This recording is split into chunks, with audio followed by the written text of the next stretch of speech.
Hello everyone, my name is Ankit Sehgal and welcome to IPA Institute। आज हम हमारा नया चैप्टर शुरू करने जा रहे हैं जिसका नाम है कोऑर्डिनेशन कंपाउंड। ओके, जेई के लिए बहुत ही इम्पोर्टेंट और इसके जेई एडवांस में भी आपको नॉर्मल से भी ज़्यादा किसी भी चैप्टर से सबसे ज़्यादा हाई वेटेज इसका रहता है। इंडिविजुअल चैप्टर की अगर मैं बात करूँ, ओके, आपको एवरेज 3 क्वेश्चन इससे मिल जाते हैं जेई एडवांस में भी। ठीक है, चलिए, तो अब हम इस चैप्टर को आगे बढ़ाते हैं। तो करें स्टार्ट। ये है हमारा द्रोणा बैच क्लास 12। अच्छा, कोऑर्डिनेशन कंपाउंड। आज हम इस चैप्टर में क्या क्या पढ़ने वाले हैं? इस चैप्टर में हम पढ़ने वाले हैं, आज का जो हमारा लर्निंग ऑब्जेक्टिव रहेगा वो रहेगा एडिशन कंपाउंड। क्या होते हैं एडिशन कंपाउंड, जिसको हम फर्दर दो पार्ट्स में डिवाइड करते हैं, double salt and coordination compound या कॉम्प्लेक्स कंपाउंड। इसके बाद हम पढ़ेंगे कोऑर्डिनेशन कंपाउंड से रिलेटेड टर्म्स। कौन कौन सी टर्म्स, जैसे कि सेंट्रल एटम क्या होता है, लिगेंड क्या होता है, वो आप अभी पढ़ोगे, आपके मन में डाउट आएगा तो समझ जाओगे हम किन की बात कर रहे हैं। Coordination number, coordination sphere, density of ligand and chelation, इनके बारे में आज हम बात करेंगे। तो चलिए स्टार्ट करते हैं। इससे पहले कि हम आगे बढ़े, मैं आप लोगों को थोड़ी सी एक जानकारी देना चाहता हूं। अगर आप इस जर्नी में हमारे साथ कंटिन्यू करना चाहते हैं लास्ट तक, आपको आप चाहते हैं हम आपको कॉलेज पहुंचाएं अपना हाथ पकड़ के हम, तो हमारी मेंटरशिप में आप तैयारी कर सकते हैं, जिसके लिए आपके पास ये कुछ कोर्सेज अवेलेबल हैं। ये सिर्फ रिकॉर्डेड लेक्चर नहीं होने वाले हैं, ये हमारी मेंटरशिप में आप लोग आगे बढ़ेंगे। सारी आपकी डाउट रिजॉल्विंग के साथ ये कोर्स आपको प्रोवाइड किया जाता है। ओके, तो इसमें अगर आप देखेंगे 3 तरह के बैच हैं, सक्षम, द्रोणा एंड अटल। जो बच्चे अब 11th में आए हैं, जेई 2027 देना चाहते हैं, उनके लिए है सक्षम बैच। जो बच्चे 12th में हैं, अगले साल ही जिनको जेई देना है, उनके लिए है द्रोणा बैच। और जो बच्चे, जिन बच्चों के पास ये लास्ट मौका है अपना आईआईटी का सपना पूरा करने का, उनके लिए है अटल बैच। तो आप लोग सिर्फ रिकॉर्डेड लेक्चर नहीं, हमारे साथ हमारी मेंटरशिप में आगे बढ़ सकते हैं और अपने आईआईटी के कॉलेज का सपना पूरा कर सकते हैं। तो चलिए मेरे साथ जुड़िए, स्टार्ट करते हैं हम आज की जर्नी। ओके, सो आज हम अपना नया चैप्टर स्टार्ट करने जा रहे हैं जिसका नाम है coordination compound. Okay, JEE mains में, एडवांस में इंपॉर्टेंट चैप्टर है काफी, लिंक करता है डी ब्लॉक से। डी ब्लॉक के मेटल्स मेनली इनको बनाते हैं। पढ़ेंगे क्या होता है कैसे होता है, अब इतना ज़्यादा तो मैं नहीं जाऊंगा अभी कैसे लिंक करते हैं डी ब्लॉक से। तो हमारे जेई के सिलेबस में हर पेपर में आपको इसके एवरेज 2 क्वेश्चन मिल जाते हैं। एवरेज वेरी कर सकते हैं, आपको 2 क्वेश्चन मिल जाते हैं, चाहे मेंस हो या एडवांस। मेंस में इसके क्वेश्चन सिंपल ही रहते हैं, जैसे कि इसके आईपीएसी नोमेनक्लेचर पे क्वेश्चन हो गए, इसके ऑक्सीडेशन स्टेट पे क्वेश्चन हो गए, और आइसोमेरिज्म पे क्वेश्चन हो गए। मतलब बेसिक लेवल रहता है मेंस में। एडवांस लेवल में ये एडवांस लेवल की चीज़ें, जैसे कि एडवांस लेवल के टॉपिक्स में एंटर होता है जैसे सीएफटी। अब जो ड्रॉपर के बच्चे हैं वो तो इस बात को समझ पाएंगे, 12th के बच्चे जो पहली बार पढ़ रहे हैं वो इस बात को नहीं समझेंगे, तो कोई बात नहीं, आप बस सुन लीजिए, फिर हम आगे बढ़ते हैं। ये आपका सिलेबस है, आई होप आप लोगों को ये दिख रहा होगा, नहीं तो थोड़ा पॉज करके आप लोग देख सकते हैं। बड़ा ही कमाल का चैप्टर है, इम्पॉर्टेंट है, आपको काफ़ी मज़ा आएगा इसे पढ़ने में।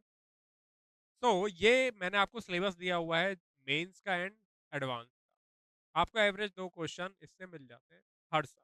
ठीक है, अब सवाल उठता है कि कोऑर्डिनेशन कंपाउंड होते क्या हैं।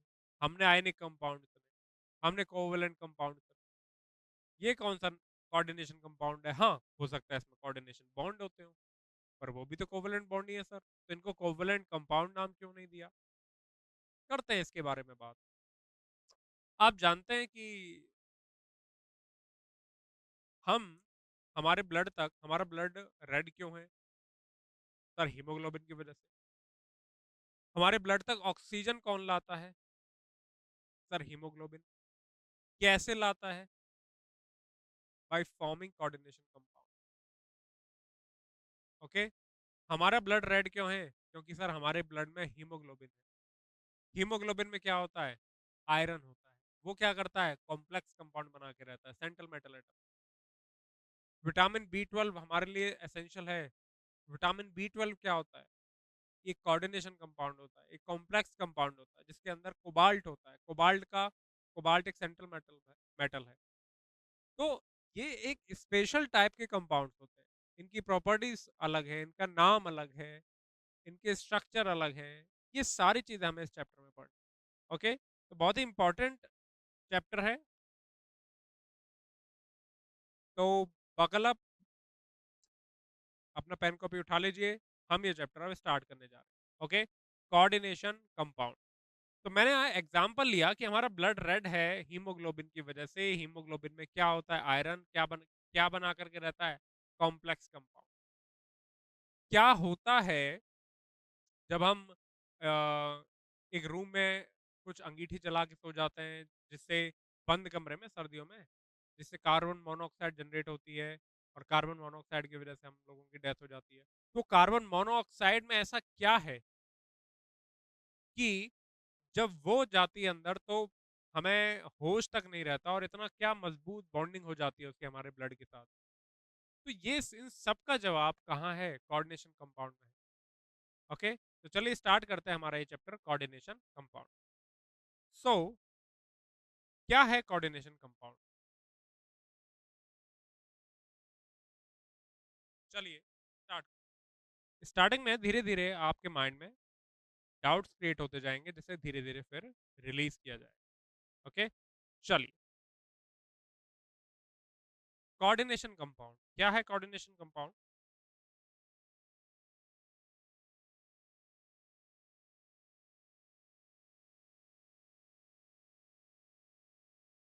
coordination compound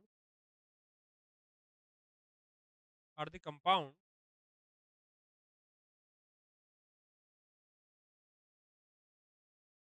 in which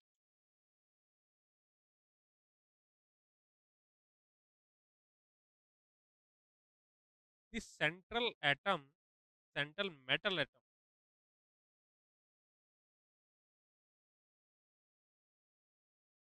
is attached to या linked to ions or neutral molecules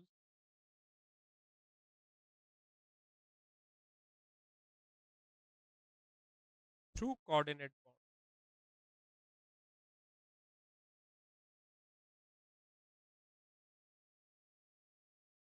तो इन कंपाउंड्स में क्या होता है? मैंने यहाँ पर कुछ शब्द बताए। Central metal atom attach to ions या न्यूट्रल मॉलिक्यूल, जिनको मैं बाद में लिगेंड नाम दूंगा। क्या बोलेंगे हम इनको? लिगेंड।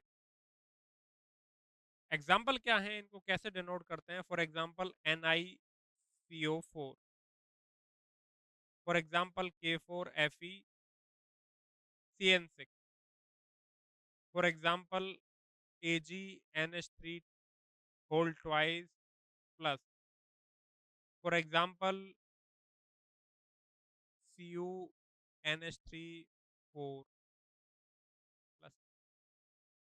ये क्या है? ये ब्रैकेट में मैंने क्या लिखे हैं? ये लिखे हुए हैं सब कोऑर्डिनेट कंपाउंड।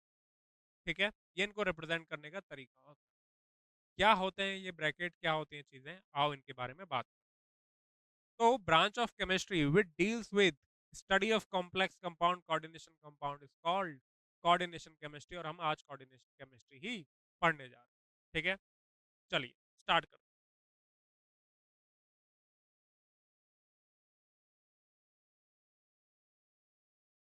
सबसे पहले मैं आपको यहाँ पर एक शब्द बोलना चाहूंगा, एडिशन कंपाउंड। एडिशन कंपाउंड क्या होते हैं? Addition compound compound which are formed by two और मोर कंपाउंड। ये कंपाउंड जनरली क्या होते हैं? Salt. Generally, salts are called addition compound.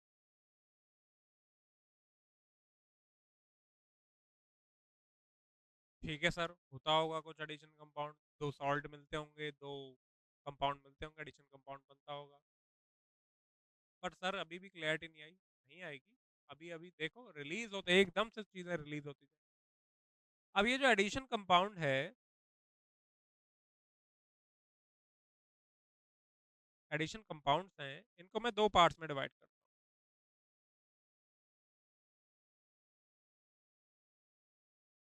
Double salt and complex compound.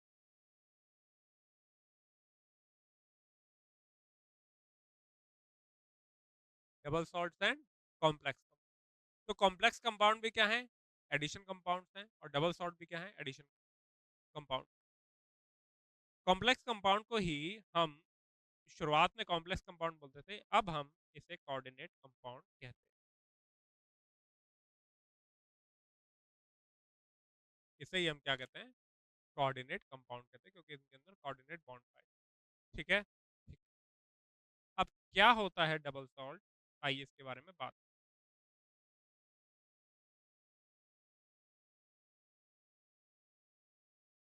Heading डाल लीजिए, एक side double salt,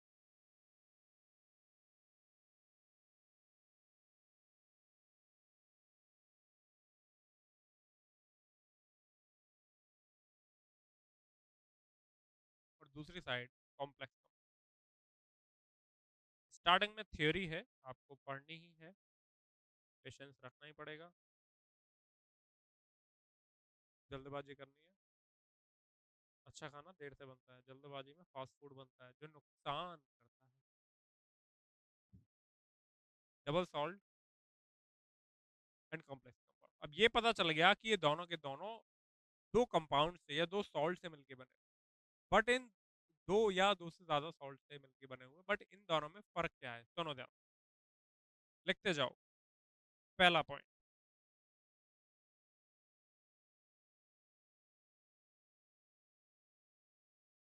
they are usually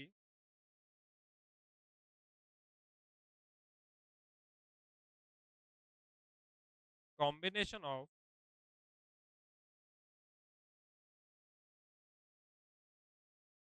to simple salt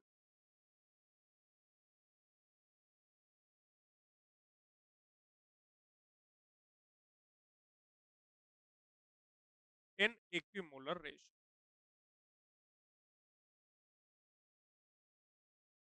they are usually combination of two simple salt in equimolar ratio. और ये क्या है भाई? They are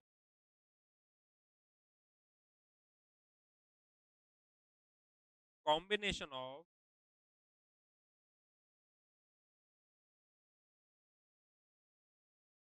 to salt which may or may not be in equimolar ratio या proportion. ठीक है, equimolar मतलब ये बराबर बराबर, एक मोल इसका एक मोल उसका, एक मोल इस सॉल्ट का एक मोल इस सॉल्ट का, एक मॉलिक्यूल इस सॉल्ट का एक मॉलिक्यूल इस सॉल्ट। इसमें ऐसा जरूरी नहीं है कि दोनों सेम मोल, इसका एक मोल है तो इसका दो मोल हो सकते हैं, तीन मोल हो सकते हैं, चार मोल। ठीक है, चलिए। Second, they are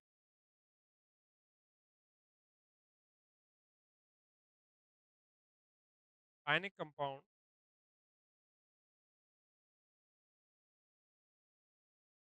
and do not contain any coordinate। तीसरा, एक साथ लिख लो फिर मैं बताऊँ।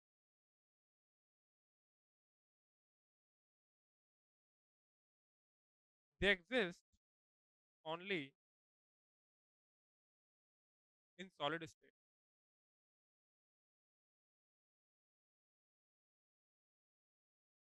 aqueous solution, they dissociate completely into their ions. यहीं से इन दोनों में डिफरेंस निकलेगा। क्या लिखा हुआ है? इन aqueous solution they dissociate completely, ये क्या लिखा हुआ है? completely into their ion। ठीक है, ओके। कोऑर्डिनेशन कंपाउंड में यहां से मेनली इसमें डिफरेंस आएगा।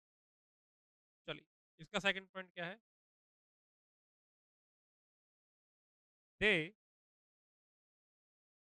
मे और may not be ionic, but they have coordinate bond, they have always coordinate bond, इनमें coordinate bond रहेंगे ही रहेंगे। ठीक है, एंड थर्ड पॉइंट है कि ये सॉलिड स्टेट में भी एग्जिस्ट कर सकते हैं और एक्व सॉल्यूशन में भी एग्जिस्ट कर सकते हैं, और अपने सभी आयंस में ब्रेक नहीं होते, अपने सभी आयंस का टेस्ट नहीं देते। ये इनकी बहुत इंपॉर्टेंट खासियत है, यहीं से मेन डिफरेंस आता है। तो लिखो, दे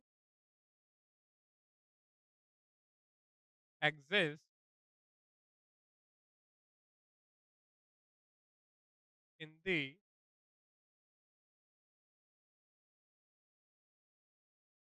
solid state as well as in aqueous solution, because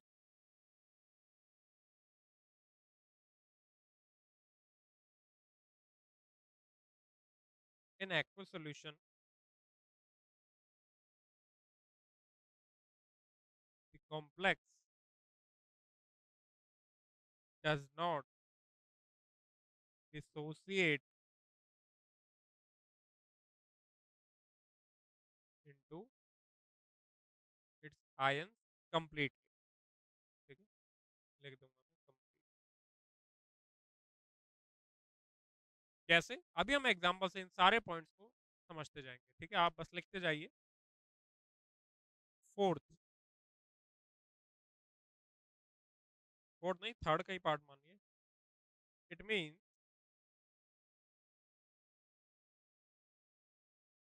in solution they give test of all its ion. यानी डबल सॉल्ट जब पानी में जाते हैं, सॉल्यूशन में जाते हैं, तो सभी आयंस में ब्रेक हो जाते हैं, तो सॉल्यूशन के अंदर उसके सभी आयंस अपना जो भी रिस्पेक्टिव टेस्ट है वो देंगे। ओके, एनायन है तो अपना एनायन का देगा, केटायन है तो अपना केटायन का देगा। लेकिन कोऑर्डिनेशन कंपाउंड, ये जो कॉम्प्लेक्स कंपाउंड,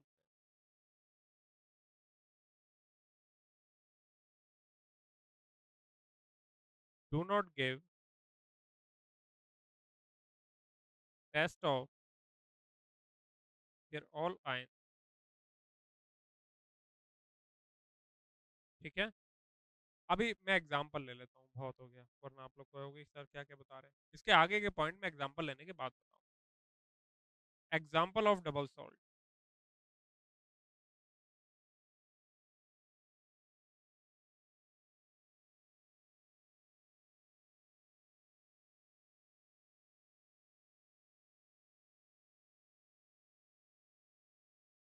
जैसे इसके तीन फेमस एग्जांपल होते हैं, देखो ध्यान से। जैसे KCl प्लस MgCl2, इससे बना हुआ जो सॉल्ट है वो क्या है? KCl dot MgCl2 dot 6H2। इसे हम कहते हैं कार्नेलाइट। ये क्या है? एक डबल सॉल्ट। दूसरा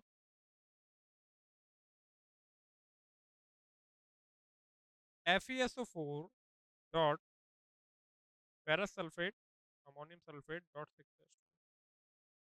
क्या है ये? मोहर सॉल्ट कहलाता है। ये किसका सॉल्ट है? ये फेरस सल्फेट और अमोनियम सल्फेट, दो सॉल्ट के का कॉम्बिनेशन है ये। Okay, ferrous sulphate and ammonium sulphate के सॉल्ट का कॉम्बिनेशन।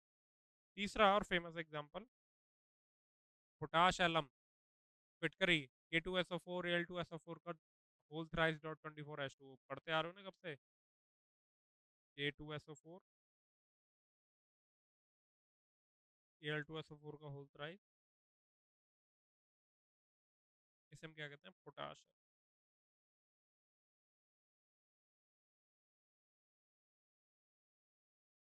ये डबल सॉल्ट, आप इनको पानी में डालोगे तो क्या होगा?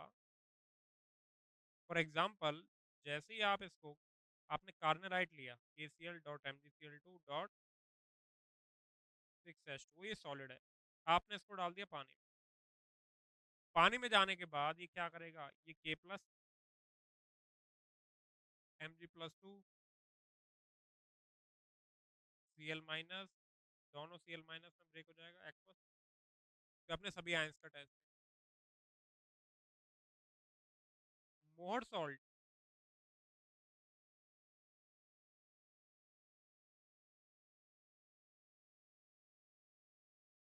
सॉलिड है, पानी में गया,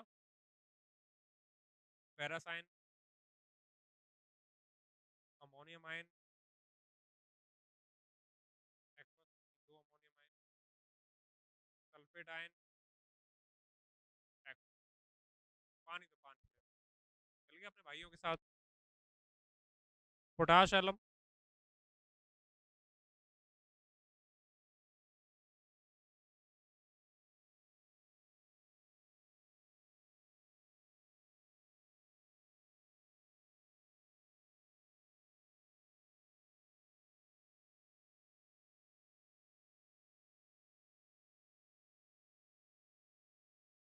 इस तरीके से potassium, aluminium sulphate, aqueous, aqueous,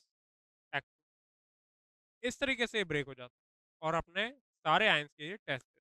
ठीक है, तो डबल सॉल्ट क्या है? इक्विमोलर रेशो में बने हुए कि नहीं, ये देखो KCl MgCl2 इक्विमोलर, इक्विमोलर हो गया।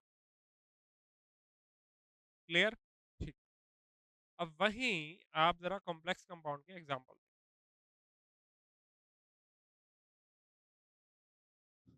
कॉम्प्लेक्स कंपाउंड का एग्जांपल है, फॉर एग्जांपल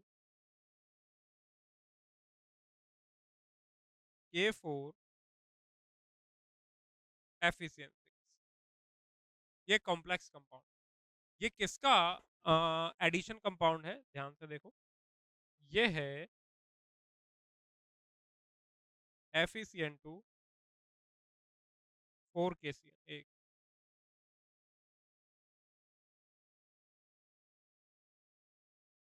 ऐसे कह सकता हूँ इसको, FeCN2 4KCN।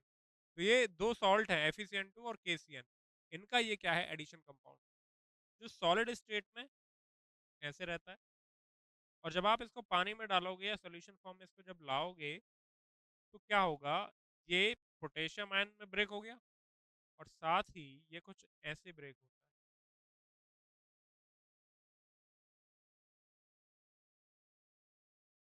तो ये जो कॉम्प्लेक्स है, जब ये पानी में आ गया है, फिर पानी में आने पर do not give test of Fe+2 या साइनाइड आयन, ना इस फेरस आयन का टेस्ट देता है ना साइनाइड आयन का टेस्ट।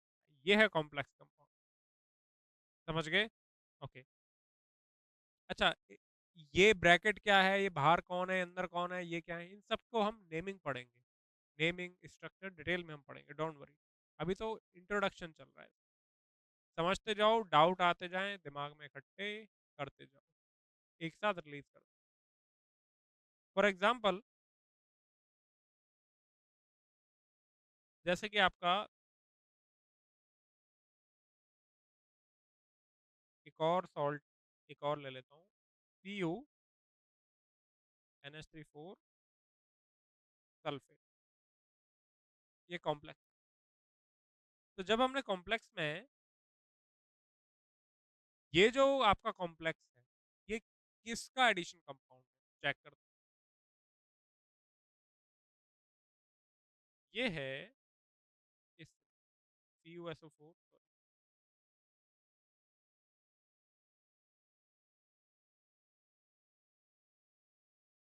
डॉट 4 है। ये कॉपर सल्फेट और अमोनिया, इनका, अच्छा अमोनिया सॉल्ट तो नहीं है खैर, इनका ये कॉम्बिनेशन, यानी एक तरह से इसका ये कॉम्बिनेशन।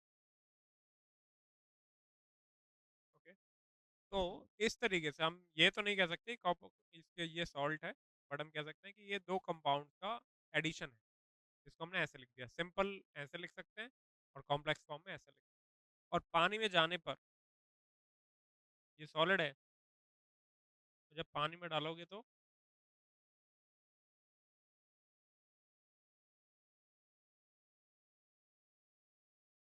ऐसे aqueous.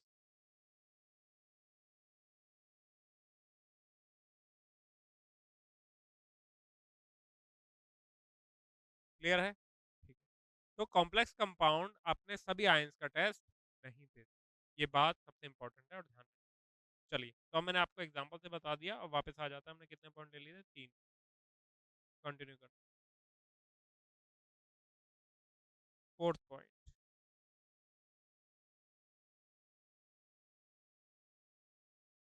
The properties. Theoretical question के लिए आपको ये पॉइंट आने चाहिए, थ्योरेटिकल क्वेश्चन के लिए पॉइंट्स आने चाहिए। The properties of the double salt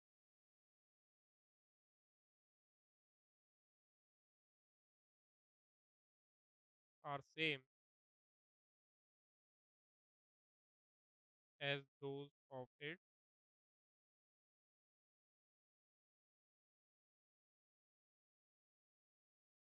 constituent,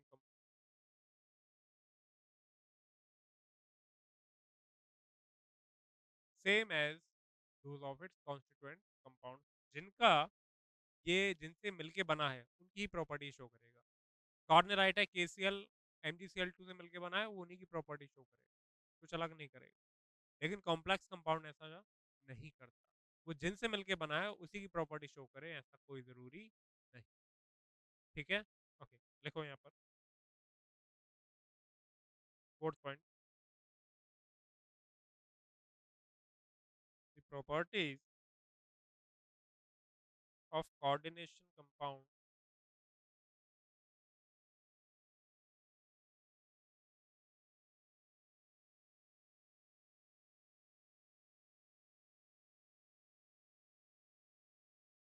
are different from its constituent.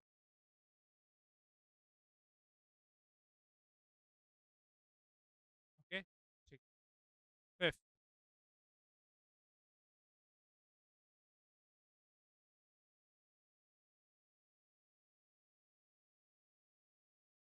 Fifth है कि इन डबल सॉल्ट, लिखते जाओ, the metal ion show their normal valency, जो वैलेंसी होती है मेटल आयन की वही, ठीक है, +1 +2 +3 जो शो करते हैं। जैसे KCl है, पोटेशियम है, 1 है, MgCl2 है, मैग्नीशियम है, +2 है, 2 वैलेंसी है। कॉम्प्लेक्स कंपाउंड में दो तरह की वैलेंसी आ जाती है, ओके, जिसे हम वार्नर थ्योरी, एक थ्योरी पढ़ेंगे, उसके according primary valency, secondary valency, या मॉडर्न फॉर्म में हम oxidation state and coordination number के नाम से जानते हैं। क्या बोला मैंने, प्राइमरी वैलेंस, दो तरह की वैलेंसी शो करते हैं कॉम्प्लेक्स कंपाउंड का जो सेंट्रल मेटल एटम है, primary valency and secondary valency, जैसे हम अब ऑक्सीडेशन स्टेट या कोऑर्डिनेशन नंबर के लिखते हैं, इस बात को समझेंगे आगे, अभी तो डाउट मन में भरते जाओ। फिफ्थ पॉइंट है,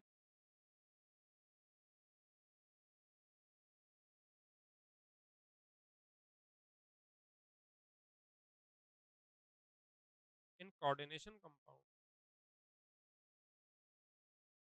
the metal ion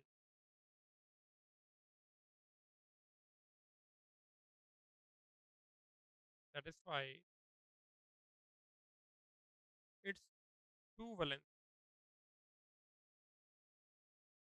its two valencies. Primary valency बोलेंगे उसको, या एक और होती है सेकंड, या नहीं एंड, सेकेंडरी वैलेंस, दो वैलेंस क्या होती है बाद में इनको देखो। ठीक है, ये fifth point and six point लिखिए।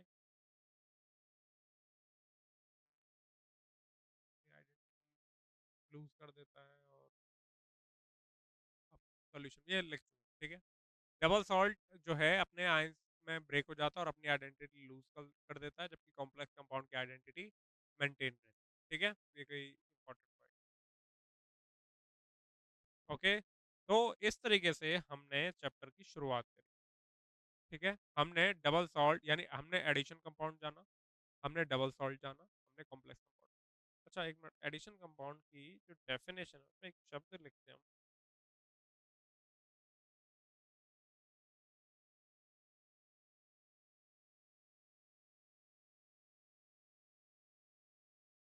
compounds which are formed by two or more stable compound in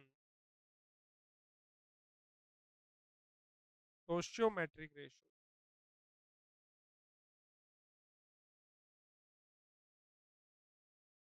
ratio, ऐसे लिख लो, compounds which are formed by two or more stable compound in sociometric ratio. अब एडिशन कंपाउंड में तो वो sociometric ratio क्या होता है, इक्विमोलर होता है, जबकि कोऑर्डिनेशन कंपाउंड में ऐसा जरूरी नहीं है। ओके, चलिए स्टार्ट करते हैं आगे। अब आगे हम बात करेंगे कुछ इंपॉर्टेंट टर्म्स की कि भैया ये ब्रैकेट क्या होते हैं, सेंट्रल मेटल एटम क्या है, थोड़ा डिटेल में हम इसके बारे में बात। तो हेडिंग डाल लीजिए,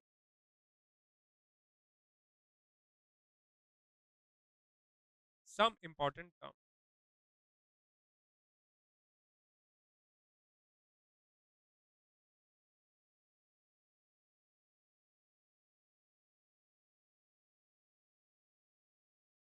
यूज्ड इन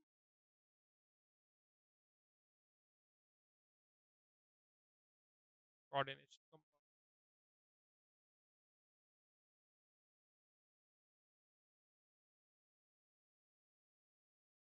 जैसे कि आपका सेंट्रल मेटल में, पहले लिख देता हूँ, सेंट्रल मेटल,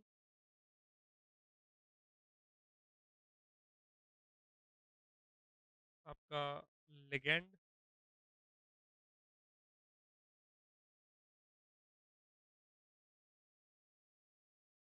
आपका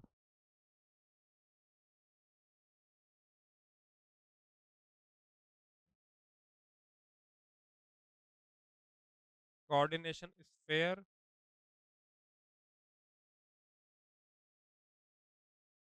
coordination entity,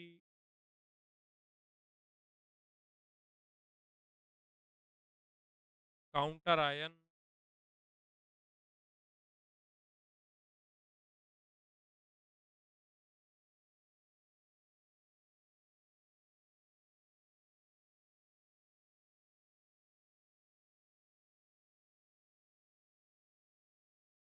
coordination number, etcetera.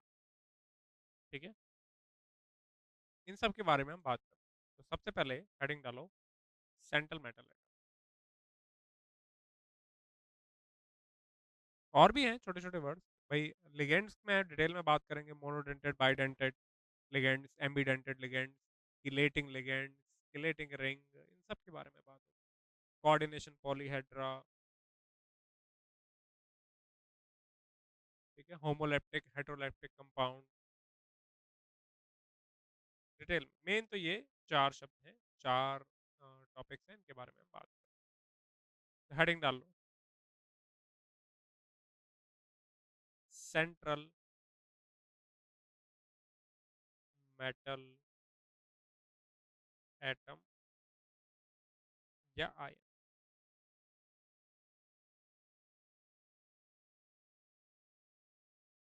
देखो भाई, एग्जांपल लेते हूँ, लेट्स से के फॉर एफिशिएंसी।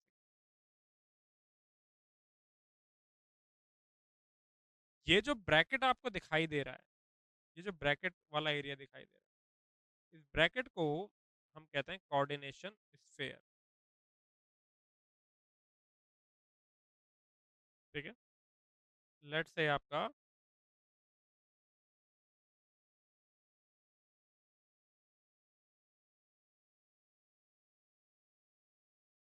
फिर मैं एक साथ फिर सेंट्रल मेटल एटम की बात करूँ, ये है, तो ये है आपका कोऑर्डिनेशन स्फेयर। और ये जो बाहर है इसके, इसे हम कहते हैं काउंटर आयन। क्या कहते हैं? Counter ion. काउंटर आयन क्यों? क्योंकि जब ये पानी में जाएगा ना तो ये ऐसे अलग हो जाएगा, प्लस Fe6 और यहाँ पर -4 है, यानी इसे -4 को सेटिस्फाई करने के लिए यहाँ 4K प्लस आया था। और जब ये पानी में जाएगा तो ये कुछ ऐसे ब्रेक हो जाएगा।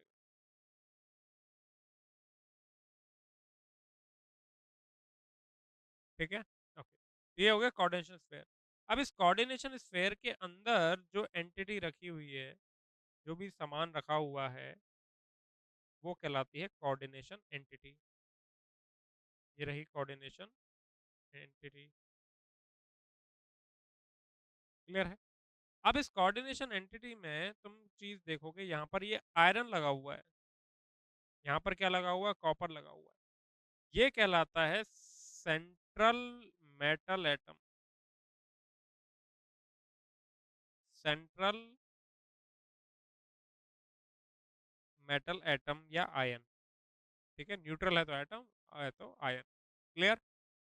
अच्छा, और ये जो है इसके साथ में जो जुड़े हुए हैं, जो मेटल नहीं है, ये तो डी, ये जनरली आपको डी ब्लॉक के मेटल्स मिलेंगे। या कॉपर हो सकता है, आयरन हो सकता है, सिल्वर हो सकता है, प्लेटिनम हो सकता है, निकल हो सकता है, जिंक हो सकता है, अब मैग्नीज हो सकता है। जनरली ये डी ब्लॉक के एलिमेंट्स आपको मिलेंगे। ठीक है, और इनके पास में जो आपको मॉलिक्यूल दिखाई दे रहे हैं, ये साइनाइड दिखाई दे रहा है, यहाँ पर ये एमीन दिखाई दे रहा है, ये कहलाते हैं लिगेंड्स। लिगेंड। अब कौन क्या है, कहाँ है, मैंने आपको शो कर दिया, बट ये क्या क्या है, क्या क्या इनकी डिटेल्स है, इनके बारे में हम बात करेंगे। ठीक है, ओके, तो सबसे पहले, वैसे मैंने हेडिंग डाली थी पर कोई बात नहीं, दोबारा डाल लेते हैं। सेंट्रल मेटल एटम कौन होते हैं, क्या होते हैं, इसके बारे में बात करें।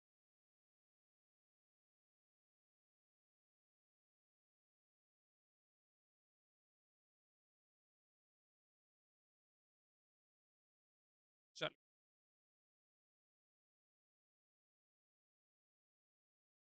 दोबारा से हेडिंग डाल लो।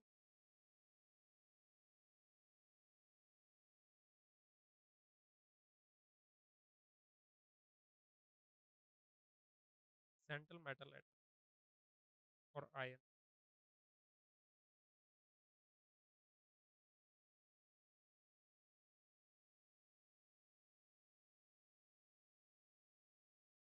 The metal atom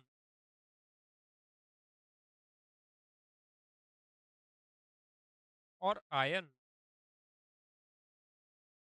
which accept lone pair of electron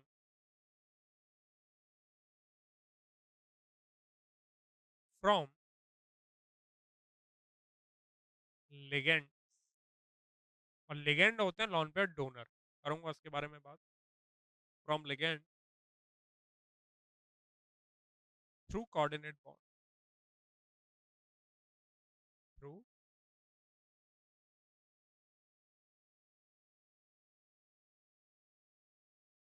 coordinate bond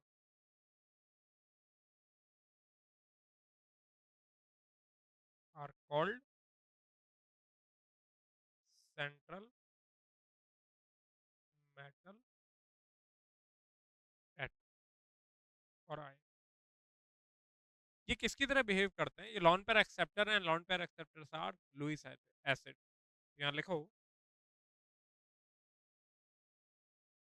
central metal atom और ion behave as Lewis acid.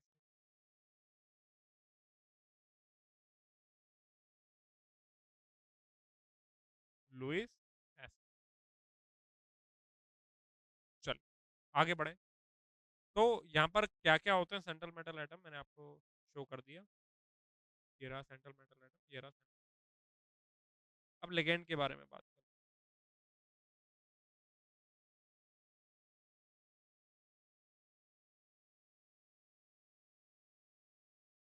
Ligand,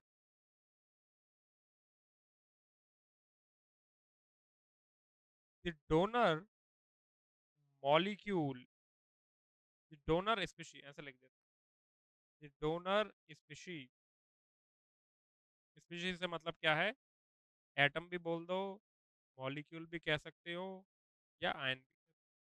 वो डोनर स्पीशी है, वो एटम भी हो सकता है, वो मॉलिक्यूल भी हो सकता है, और वो आयन भी हो सकता है। फ्लोरीन डोनेट कर रहा है तो वो एटम है। F माइनस है, आयन बोल दो, जैसे अमोनिया है, एमीन है यहाँ पर, ये डोनेट कर रहा है तो ये क्या हो गया, मॉलिक्यूल हो गया। इस तरीके से तो जनरली या तो आयन डोनेट करेगा या मॉलिक्यूल डोनेट। ठीक है, इस तरीके से this donor species which donate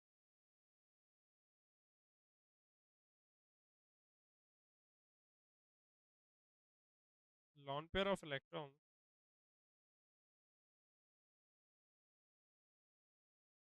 to metal atom, to central metal atom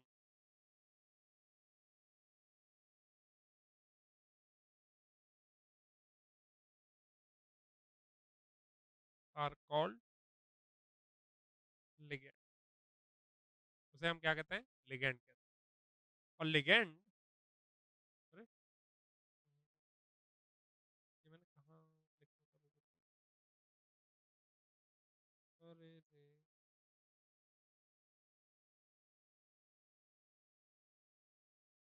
double salt इसके बाद, कोई बात, कोई बात, तुम लोगों ने लिख लिया, तुम लोग इसे नोट करो, आर कॉल्ड लिगेंड। चलिए आगे, आगे ligands behave as Lewis base. वो लुईस बेस की तरह बिहेव करते हैं, यानी lone pair donor, Lewis base क्या होते हैं, लॉन पेयर डोनर। अब देखो, फॉर एग्जाम्पल मैंने अभी अभी बताया CuNH3 4 और +2, बाहर सल्फेट था उसको ढाके मैंने +2 लिख दिया। अब होता क्या है, ये कुछ ऐसे बिहेव करते हैं, कॉपर यहाँ +2 में रहता है, और यहाँ पर कितने अमोनिया है, 4, 4 अमोनिया आ गए। अब ये जो लॉन पेयर है, ये अपना जो लॉन पेयर लेके बैठे होते हैं, ये सेंट्रल एटम को डोनेट करते हैं। ये लो सर, हमारा लॉन पेयर तुम्हारे पास डोनेट, मतलब कोऑर्डिनेशन बॉन्ड।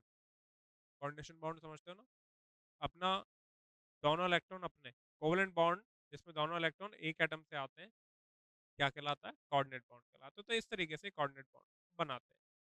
ठीक है, अगर यहाँ पर Fe6 है, तो चलो पहले छोटा वाला ले ही लो, Fe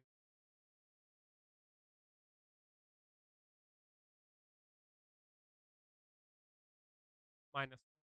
तो यहाँ पर क्या होता है, आयरन +2 में है, और साइनाइड आयन 1 2 3 4, इनके सबके पास लॉन पेयर है कि नहीं है, बिल्कुल। और पांचवा साइनाइड आयन, और ये छठवां। इस तरीके से इन्होंने क्या बना लिया, बॉन्ड, कोऑर्डिनेट बॉन्ड बना लिया। तो सेंट्रल एटम तो लॉन पेयर एक्सेप्ट कर रहा है थ्रू कोऑर्डिनेट बॉन्ड, और ये जो है मॉलिक्यूल, ये लॉन पेयर डोनेट कर रहे हैं। यहाँ ये मॉलिक्यूल हो गया, यहाँ आयन हो गया, ये क्या कहलाएंगे? लिगेंड्स। ये तो रहे आपके लिगेंड, और ये रहा आपका central metal.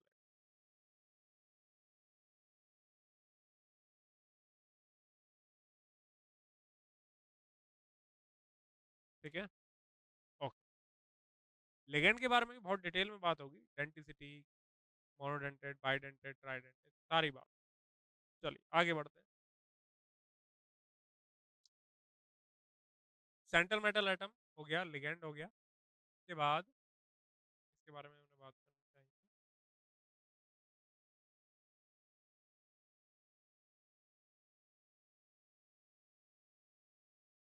Coordination sphere, entity, ion, हालांकि बता दोबारा।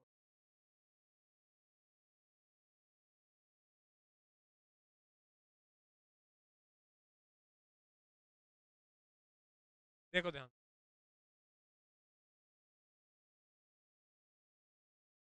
कोऑर्डिनेशन एंटिटी क्या? Central metal atom plus ligand are collectively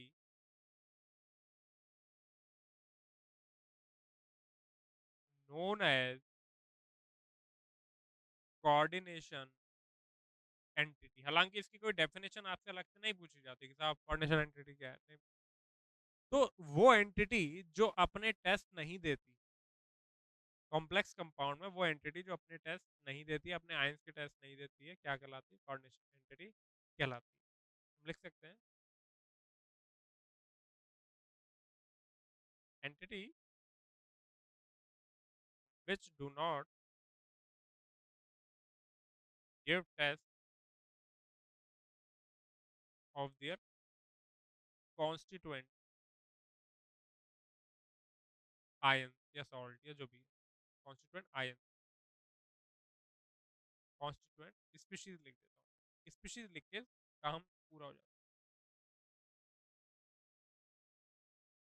called coordination entity. तो कोऑर्डिनेशन एंटिटी को हम एक ब्रैकेट में शो करते हैं, एक ब्रैकेट बनाकर, बड़ा सा ब्रैकेट, उसे हम क्या कहते हैं? Coordination square. Coordination entity is shown inside a big bracket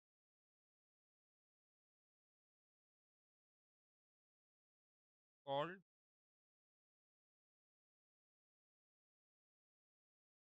coordination sphere। ठीक है, ऐसे ब्रैकेट बना के लिखेंगे, F E C N six minus. और काउंटर आयन क्या है? जो कोऑर्डिनेशन एंटिटी के बाहर है वो क्या कहलाते हैं? काउंटर आयन कहलाते हैं, जैसे कि यहाँ पर K4। तो ये हुई आपकी कोऑर्डिनेशन एंटिटी, ये ब्रैकेट हुआ आपका कोऑर्डिनेशन स्फीयर, और ये हुआ आपका काउंटर आयन। ठीक है, ठीक, लिख देते काउंटर आयन। आयन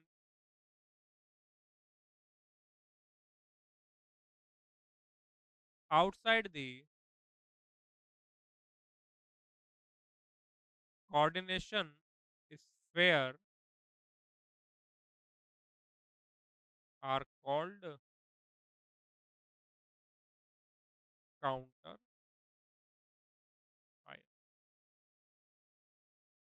क्लियर है? क्लियर। एग्जांपल मैंने अभी दे दिया, जैसे K4 FeCN6 का दिया था, जैसे CuNH3 4 का दिया था, लेट से AgNH3 2Cl। तो ये सब क्या है? Counter ion. Counter ion, counter ion, counter ion. ठीक है, चलो ध्यान से।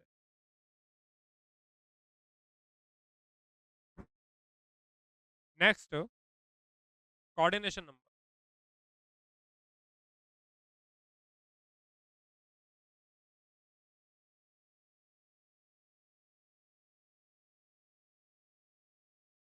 क्या होता है कोऑर्डिनेशन नंबर? ये टर्म किससे रिलेट करती है? आगे ऐसी एक टर्म आएगी, आइडेंटिसिटी।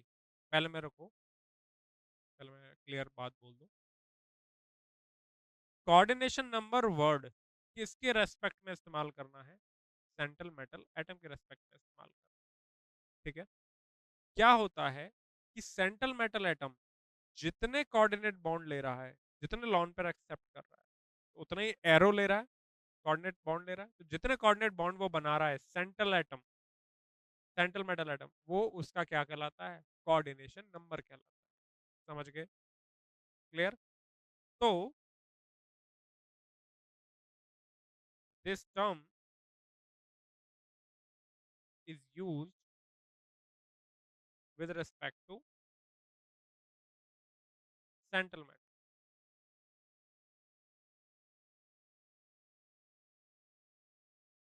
Central metal atom. क्यों लिखी है लाइन? क्योंकि आगे डेंट्रिसिटी शब्द आने वाली है लिगेंड के केस, वहां कंफ्यूजन हो सकती है, इसलिए लिख दिया। तो लिखो the number of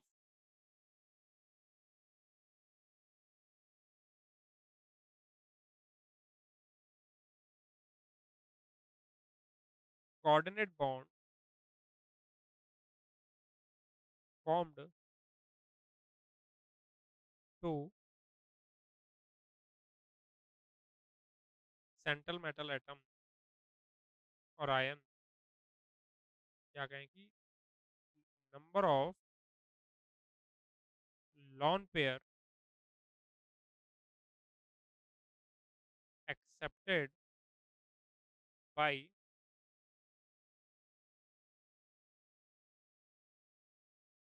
central metal atom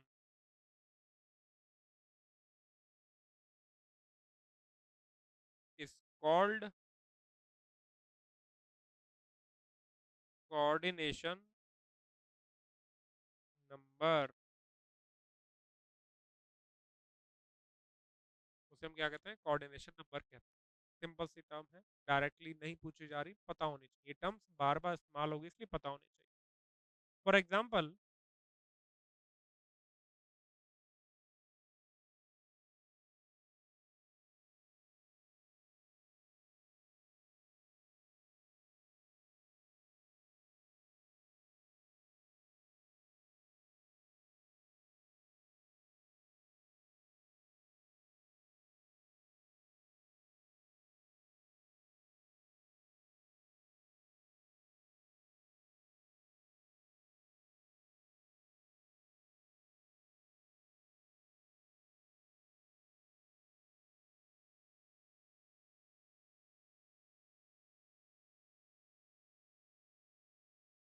और एक और एग्जाम्पल,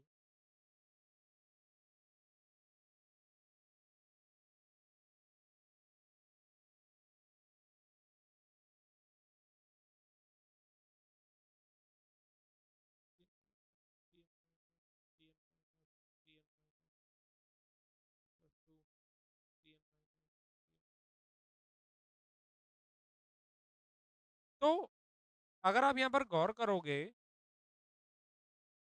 तो ये जो कॉपर है इस पे कितने एरो लग रहे हैं? 4। कितने लॉन पर एक्सेप्ट कर रहा है? 4। कितने कोऑर्डिनेट बॉन्ड बना रहा है? 4। तो इसका जो कोऑर्डिनेशन नंबर माना जाएगा वो 4 माना जाएगा। ध्यान रखो, ये सेंट्रल मेटल एटम का होता है कोऑर्डिनेशन नंबर। इसका कोऑर्डिनेशन नंबर क्या हो गया? निकल का कोऑर्डिनेशन नंबर 4, 4 एरो लग रहे हैं। इसका कोऑर्डिनेशन नंबर क्या हो गया? 2। यहाँ पर आयरन का कोऑर्डिनेशन नंबर क्या हो गया? नहीं तो सी एन बराबर ना हो जाए, या सी एन का मतलब है कोऑर्डिनेशन नंबर, यहाँ आयरन का क्या हो गया? 6। बस सिंपल सी बात है। The number of lone pair accepted by central metal atom, the number of coordinate bond formed by central metal atom is called क्या? कोऑर्डिनेशन। ठीक है, ठीक है, आगे बढ़ते हैं। जैसे एक और एग्जांपल लेता हूँ।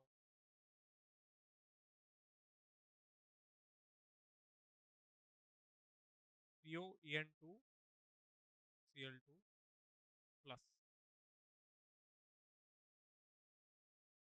अभी आप समझ जाओगे En2 वगैरह क्या है।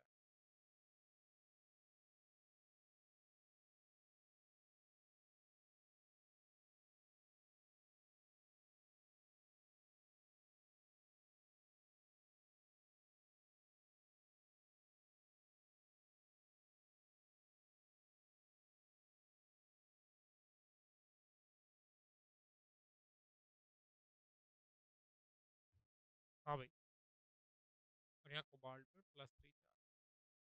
अब जरा देखो, आपके ये बड़ा अजीब सा स्ट्रक्चर जो लग रहा होगा, आप मुझे ये बताओ कोबाल्ट का यहाँ पर कोऑर्डिनेशन नंबर क्या है। आपको कुछ नहीं देखना, आपने देखा कोबाल्ट पे एरो कितने लग रहे हैं। कितने एरो हैं? 6 एरो हैं। That's it, that's the coordination number. अब ये EN PN क्या है और ये बड़ा सा खतरनाक सा क्या है, ये मत देखो। कोऑर्डिनेशन नंबर क्या है सेंट्रल मेटल एटम का? 6 है। समझ गए? एरो देख लो। अब ये क्या है? ये तो लिगेंड्स है। बाइडेंटेड लिगेंड है, मोनोडेंटेड लिगेंड है, इसके बारे में हम बात करें। ठीक है, तो ये थोड़ी बेसिक टर्म्स के बारे में बात हुई। अब हम बात करते हैं डिटेल में लिगेंड्स के बारे में। चलिए, लिगेंड्स के बारे में हम बात कर लेते हैं।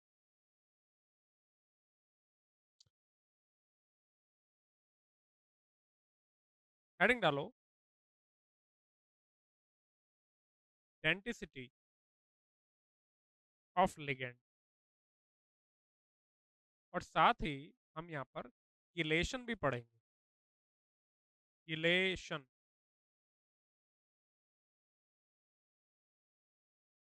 ठीक है, तो सबसे पहले शब्द कौन सा पकड़ो? Denticity of ligand. What is denticity of ligand? देखिए, लिगेंड क्या होता है? एक डोनर एटम होता है जो लॉन पे डोनेट करता है। कभी आप देखोगे कि अगर एक लिगेंड एक ही लॉन पे डोनेट कर रहा है तो उसकी डेंसिटी हुई 1।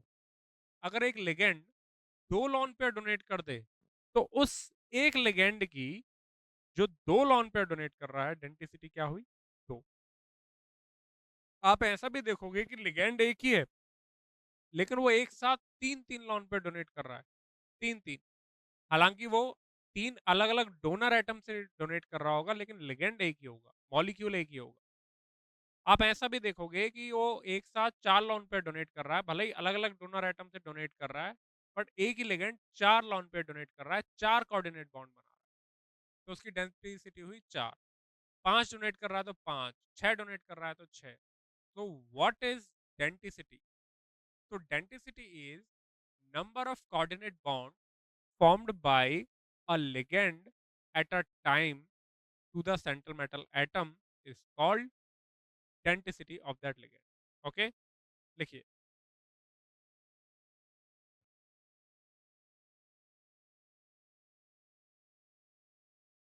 denticity, number of coordinate bonds or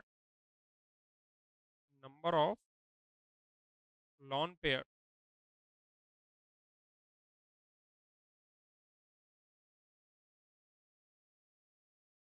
formed by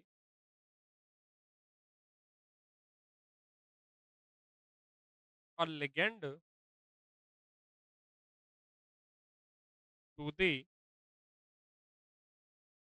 central metal atom or molecule or ion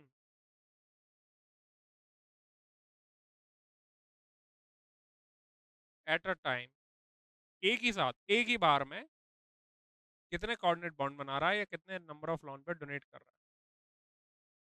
number of lone pair donated.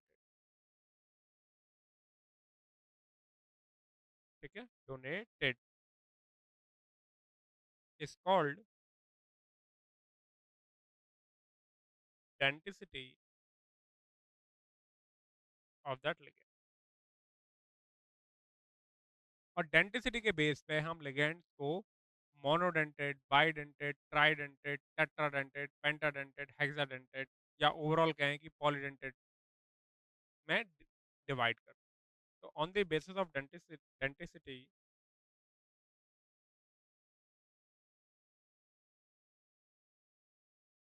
Denticity ligands are classified as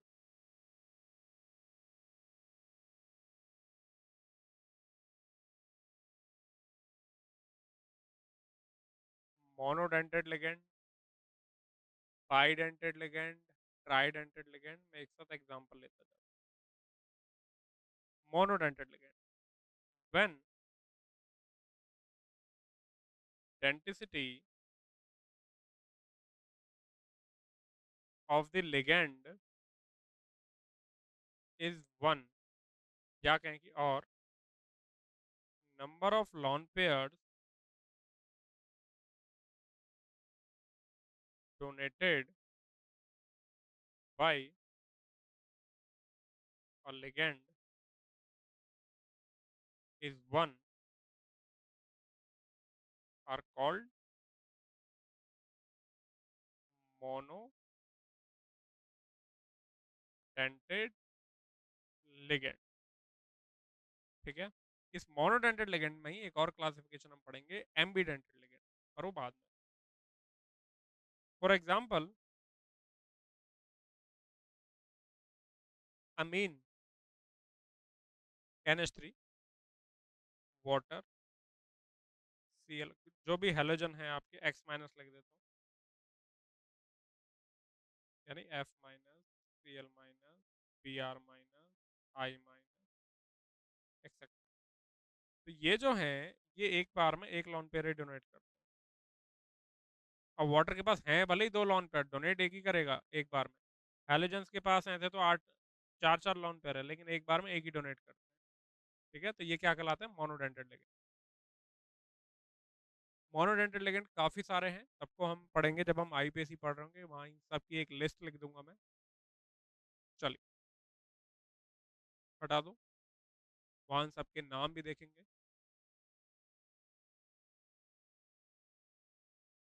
तो इन्हें कहते हैं मोनोडेंटेड लिगेंड। दूसरा बाइडेंटेड या डाइडेंटेड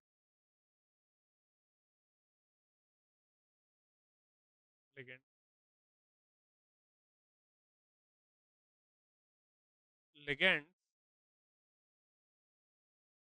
which donate two lone pairs at a time or have two donor atoms which donate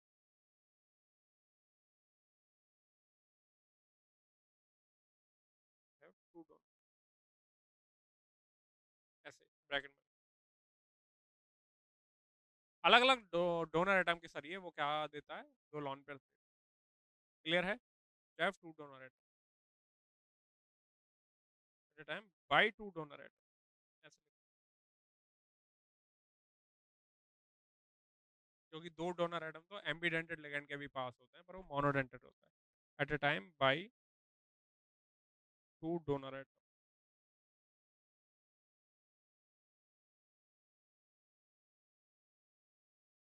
are called bidentate bidentate ligand. तो denticity क्या हुई इसकी, 2। एग्जाम्पल याद रखना है, बहुत इंपॉर्टेंट है, पूछे जाते हैं। सबसे पहला है इथाइलिन डायमीन।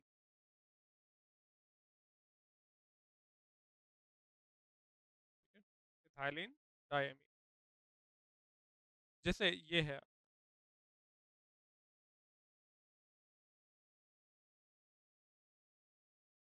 ये है इथाइलिन डायमीन, या फिर इसको आप इथेन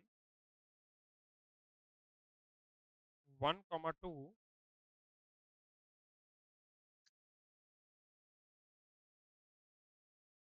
इथेन 1,2 डाई अमीन भी लिख, और इसका जो सिंबल है वो आप याद रखेंगे, होता है EN। बहुत इंपॉर्टेंट है ये। तो अब हाँ, आईपीसी नॉमेनक्लेचर में हम यही नाम का इस्तेमाल करेंगे, एथेन 1,2 डाई। ठीक है, तो ये हो गया एथाइलिन डाइमीन। इसके पास जो डोनर एटम है वो कौन है, ये है। तो इनके जरिए डोनेट करता है। ठीक है, अगर यहाँ सेंट्रल मेटल एटम खड़ा हुआ है, मैं एक बार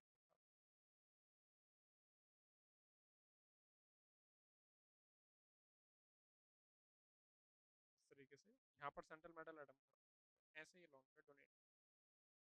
क्लियर है? ठीक। और देखो एग्जांपल,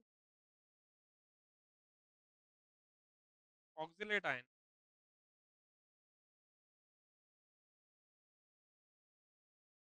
हालांकि इसका आईपीसी नेम जब हम पढ़ेंगे तब हम इसे पढ़ेंगे ऑक्सिलेटो। आईपीएस में बताऊंगा, जो नेगेटिव लिगेंड होता है ना उनके पीछे ये शब्द ओ लगता है, सफिक्स क्या लगता है, ओ। तो यहाँ पर डोनर एटम कौन है, ऑक्सीजन। इससे ये डोनेट करता है, ऑक्सिलेटो। इसका सिंबल होता है OX। याद रखें। ठीक है, ठीक है। एक और एग्जांपल है, DMG। DMG dimethyl ग्लाइओक्साइन।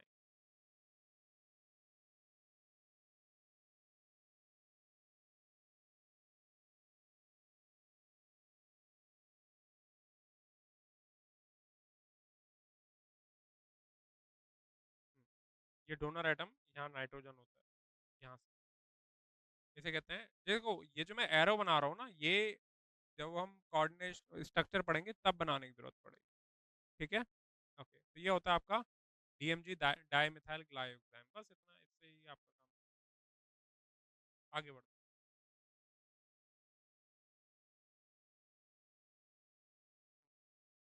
और देखिए, ठीक है, वैसे तो जनरली ये काम आता है, लेकिन और भी देखो आप।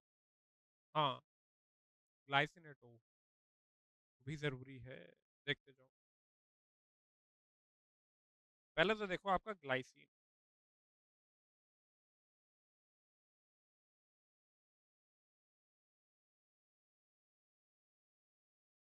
ये होता है आपका ग्लाइसिन। ठीक है, एक आपका ये एमिनो एसिड होता है। तो जब ये एज अ लिगेंड काम करता है, तो हम इसे एक H+ हटा दें। एक H+ हटा दिया तो ये हो गया ग्लाइसिनेट आयन। तो एज लिगेंड जब हम इसका नाम देखेंगे तो इसका नाम होता है ग्लाइसिनेटो। ठीक है, इसका सिंबल होता है GLY। तो इसके कौन से डोनर एटम है, इसके ये डोनर एटम, ये देखो, ये वाला और ये वाला, दिस इज ग्लाइसिनेट। एक और है आपका एसिटिल एसीटोनेट आयन, जिसको ACAC आयन कहते हैं। और एज अ लिगेंड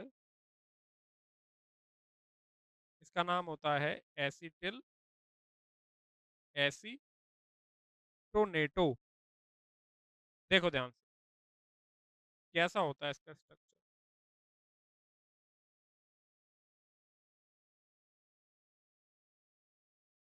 ये है आपका, पहले मैं फाइनल स्ट्रक्चर बना देता हूँ, फिर इसकी डेरिवेशन बताओ।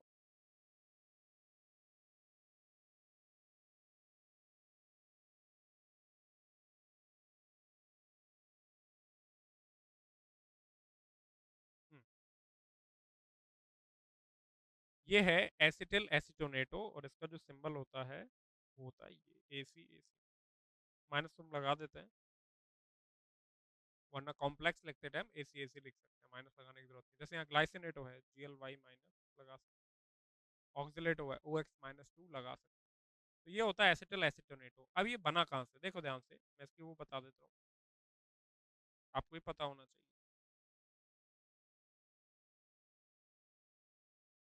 अब अगर मैं यहाँ पर H लगा दूं तो ये क्या कर कहलाएगा, एसीटोन। और ये कौन सा ग्रुप है, एसिटिल। तो इस ग्रुप की वजह से इसे बोलते हैं हम एसिटिल, और इस ग्रुप की वजह से बोलते हैं एसीटोन। तो इसका ओवरऑल नाम पड़ता है एसिटिल एसीटोन। इसका पूरा नाम है एसिटिल एसीटोन। अब जब आप इसका टॉटमराइजेशन करते हो, टॉटमराइजेशन करते हो तो आपको यहाँ पर ऑब्टेन होता है कुछ ऐसा। ये आपका कीटो फॉर्म है और ये आपका इनॉल फॉर्म है, और ये इनॉल फॉर्म में स्टेबल है। किसकी वजह से, 6 मेंबर रिंग की वजह से और हाइड्रोजन बॉन्डिंग की वजह से स्टेबल होता है, वो अलग चीज़ है, पर हम टॉटोमरिज्म में चले जाएंगे। अब आप यहाँ से इसका ये हाइड्रोजन निकाल दो तो आपको ये ऑप्टेन, ये फाइनली बना आपका एसिटिल, जो आपका लिगेंड है एसीटोनेट। क्लियर है, क्लियर। ये आप, तो अब एक लास्ट, वैसे तो काफ़ी है पर एक लास्ट हम लिख देते हैं, कार्बोनेट आयन। हाँ, क्या लिखा है,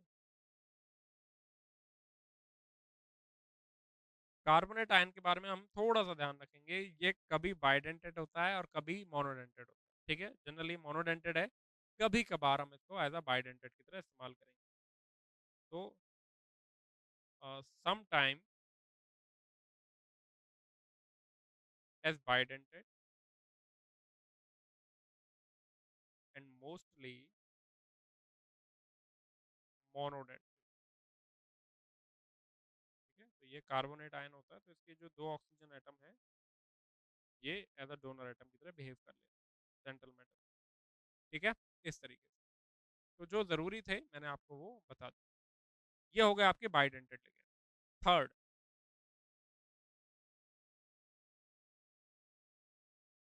ट्राइडेंटेड लिगेंड।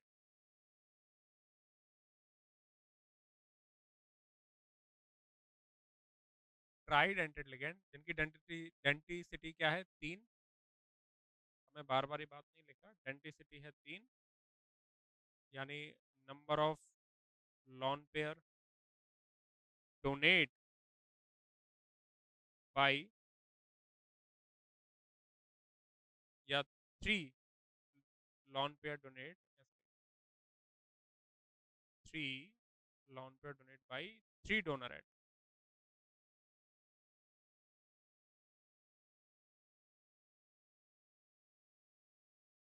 ठीक है, इसका एक एग्जांपल याद रखो,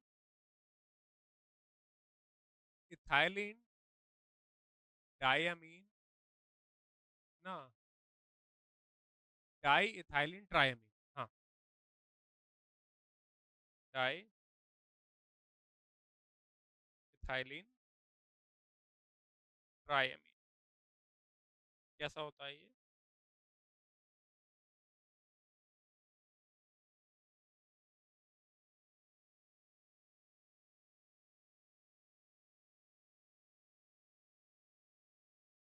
lawn pair, lone pair, lone pair, donate, donate, donate, इसे कहते हैं डाई इथाइलिन ट्रायमीन। क्लियर है, ये देखो ना, आपको स्ट्रक्चर पता चल जाएगा। ये एक तरह से आपको इथाइलिन डायमीन लग रहा है, और ये भी एक तरह से इथाइलिन डायमीन लग रहा है। तो हमने क्या किया है, दो तो डाइथाइल ग्रुप ले लिए, और 3 क्या ले लिए, अमाइन, NH2 NH NH। इस तरीके से ये आपका ट्राइडेंटेड लिगेंड हो गया।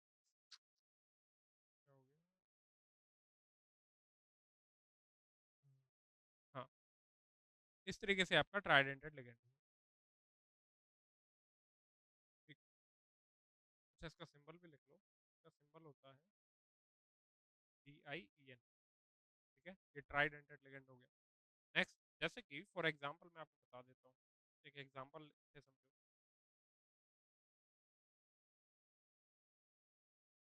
PTCl DIEN। ऐसे शो कर, यानी आपका ये क्लोरिडो लिगेंड आ गया, और ये आपका ये आवा डाइथाइलिन ट्राइन। कैसे लिखते हैं इसको? जैसे प्लेटिनम है, आपने यहाँ पर एक NH2 रख दिया, CH2, CH2, फिर NH दूसरा रख दिया, फिर CH2, CH2, NH2 तीसरा रख दिया, और चौथा तो Cl माइनस है। इस तरीके से आपका क्या बन गया है, कॉम्प्लेक्स बन जाता है। ठीक है। अच्छा जरा ध्यान देना, या प्लेटिनम का कोऑर्डिनेशन नंबर क्या है? कोऑर्डिनेशन नंबर ऑफ प्लेटिनम 4 है, क्योंकि प्लेटिनम पे कितने एरो लगे हुए हैं? 4 एरो लगे हुए हैं, तो इसका कोऑर्डिनेशन नंबर क्या हो जाता है? 4। ठीक है, चलिए आगे बढ़ते हैं।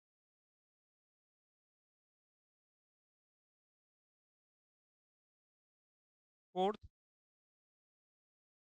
Tetradentate ligand. ऐसा नहीं कि इसके अलावा एग्जाम्पल नहीं है, पर आपको जो काम के हैं, हमें बस वही जो जेई में एक्चुअल काम है उन्हीं के बारे में बात कर रहे हैं। सबसे ज्यादा वैरायटी आपको मोनोडेंटेड एंड बाइडेंटेड में मिलेंगे, ट्राइडेंटेड में कम होती जाती है, टेट्रा में भी एक दो एग्जाम्पल। हाँ, जैसे इसका एक एग्जाम्पल है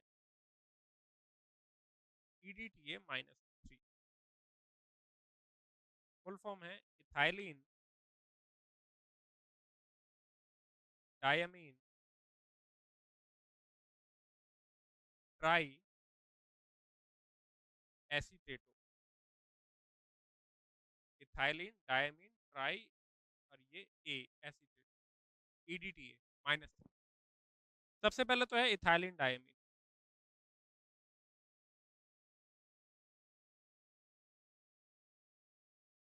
ये लिख दिया। अब इससे 3 क्या निकालो, एसीटेट आयन निकालो। तो 2 तो यहां से निकाल दिए,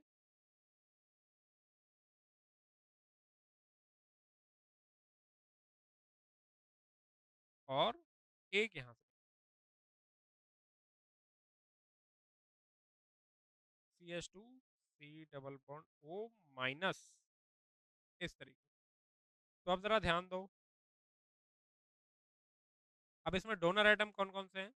एक तो ये यहाँ से डोनेट करेगा, यहाँ से भी डोनेट करेगा, यहाँ से भी डोनेट करेगा। एक मिनट, सॉरी सॉरी सॉरी, मैं किसकी बात कर रहा था? ट्राइडेंटेड, पेंटाडेंटेड है ये तो, सॉरी सॉरी, कोई बात नहीं, पेंटाडेंटेड। मैं पेंटाडेंटेड करो, टेट्राडेंटेड में और ले लूंगा। अरे चिंता का ही करते हो, पेंटाडेंटेड लिगेंड। तो साहब सीधा 3 से 5 को दाया तुमको। तो 1 2 3 4 5 पेंटाडेंटेड लिगेंड है, इथाइलिन डायमीन ट्राई एसीटेटो। क्लियर है? ठीक है। और वहीं इसका भाई, इसी का भाई आता है हेक्सा डेंटेड लिगेंड। क्या नाम है उसका? उसका नाम है EDTA-4। पिछले वाले का नाम था EDTA-3, इसका नाम है EDTA-। क्या है full form? Ethylene diamine tetra acetato, EDTA। ये ले लिया आपने इथाइलिन डायमीन, जैसे कि हमको कहा गया है लिगेंड। अब इसमें 4 क्या लगाने हैं? एसीटेटो। तो यहाँ से 2 हाइड्रोजन हटाओ, यहाँ से भी दोनों हाइड्रोजन हटाओ, और एसीटेट ग्रुप लगा दो। 4 वैलेंसी खाली हो गई ना, तो यहाँ पर CH2 C double bond O minus, CH2 C double bond O minus,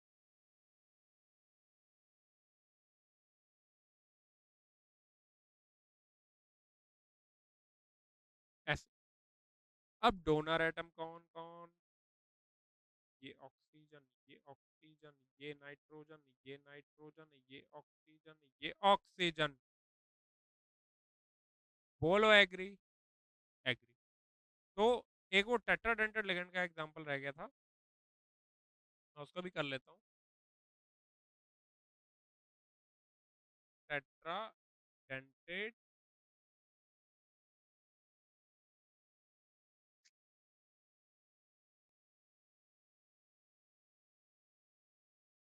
tetradentate ligand, इसका एक एग्जांपल आप याद रखो, ट्राईइन कहते हैं, यानी try ethylene tetrammine. Ethylene diamine से शुरू हुआ, फिर नेक्स्ट क्या, डाई इथाइलिन ट्राइमीन, और इसका अगला क्या है, ट्राई इथाइलिन टेट्रामीन। सुनो इसका स्ट्रक्चर, हालांकि ये उतना ज्यादा काम तो नहीं आता, बट आपको पढ़ना तो पड़ेगा। अब आपका ये है इथाइलिन डायमीन, आपको कितने चाहिए इथाइलिन, इथाइलिन इथाइलिन ग्रुप कितने चाहिए, अरे ये होता है इथाइलिन ग्रुप विसिनल, इसे क्या कहते हैं, इथाइलिन, क्या बात कर रहे हो, ये ईन देख करके मत समझा करो कि ये एथीन है, इथाइलिन, समझ गए। तो हमको कितने इथाइलिन चाहिए, 3, तो कहाँ से खाली करो, एक साइड से खाली करते जाओ, इस नाइट्रोजन से एक और क्या जोड़ दो, इथाइलिन जोड़, ये तो क्या बन गया, डाई इथाइलिन ट्राइअमीन। अब हमको तो ट्राई इथाइलिन चाहिए, यानी एक और हटाओ,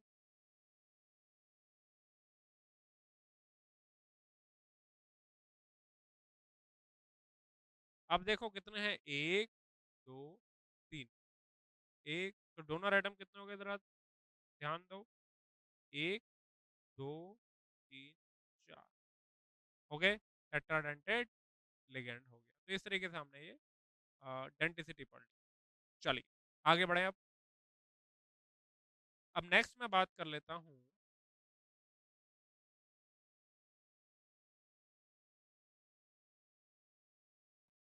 किलेशन, किलेटिंग लिगेंड के बारे में। हेडिंग डालो,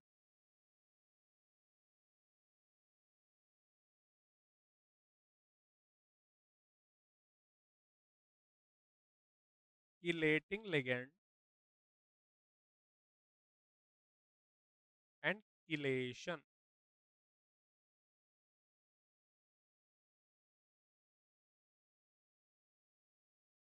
तो क्या होते हैं किलेटिंग लिगेंड, अब सुनो ध्यान से, वो लिगेंड जिनकी डेंटिसिटी 2 या 2 से ज्यादा हो, तो वो जब डोनेट करेंगे तो क्या बना लेंगे, रिंग लाइक स्ट्रक्चर बना लेते हैं।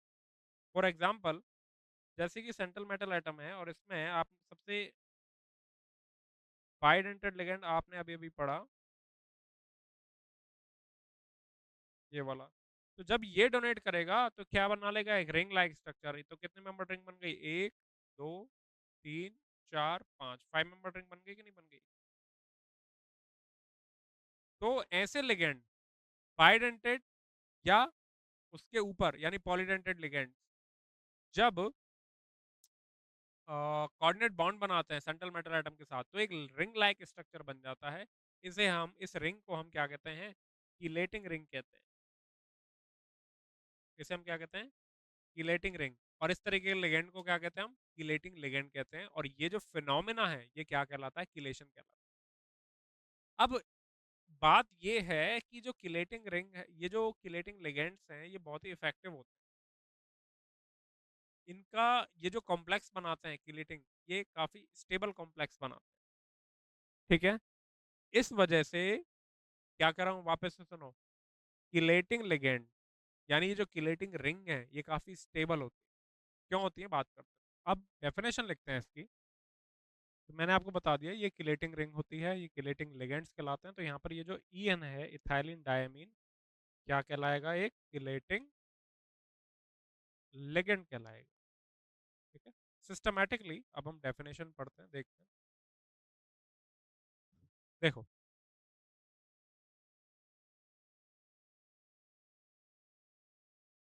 लिगेंड्स हैविंग डेंटिसिटी 2 और more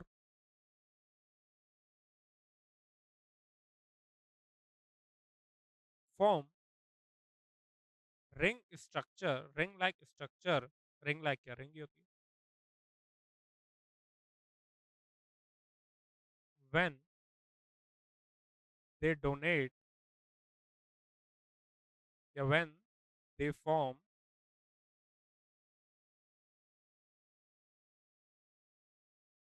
coordinate bond with central metal atom और आयन। ठीक है, तो लिगेंड जिनकी डेंसिटी 2 या 2 से ज्यादा हो तो वो रिंग लाइक स्ट्रक्चर बनाते हैं। This ring is called chelating ring. इस रिंग को हम क्या कहते हैं? कीलेटिंग रिंग कहते हैं। This ligand is called chelating ligand. और ये जो पूरा फिनोमेना है, ये जो पूरा प्रोसेस है कीलेटिंग रिंग बनाने का by chelating ligand is called, and this phenomena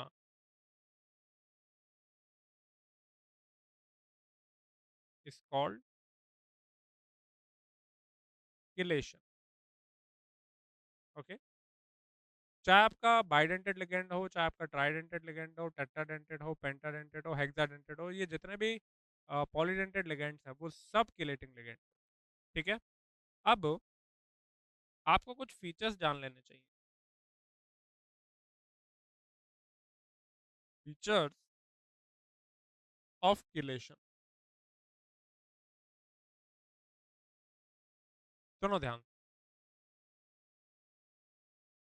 जो कीलेटिंग लिगेंड हैं जब वो कॉम्प्लेक्स बनाते हैं, जब वो कोऑर्डिनेट बॉन्ड बनाते हैं, तो उनसे बनने वाले कॉम्प्लेक्स ज्यादा स्टेबल होते हैं बजाय मोनोडेंटेड लिगेंड के। क्लियर है? जब रिंग बनती है, जब कीलेटिंग लिगेंड जब कीलेशन करके कॉम्प्लेक्स बनाते हैं, तो वो complex are more stable than complex formed by monodentate ligand. पहली बात, complex complexes formed by chelating ligand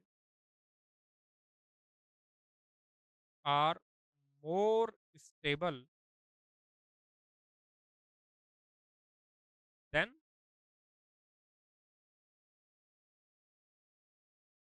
formed by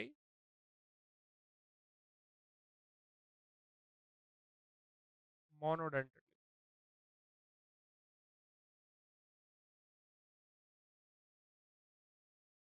clear है?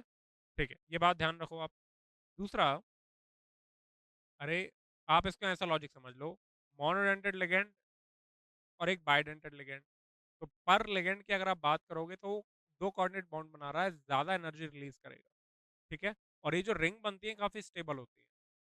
मैं इस रिंग के बारे में भी बात कर लेता हूँ। पहले तो आप ये पॉइंट याद रखो कि किलेटिंग लिगेंड्स से बनने वाले कॉम्प्लेक्स ज्यादा स्टेबल होते हैं बजाय monodentate ligand.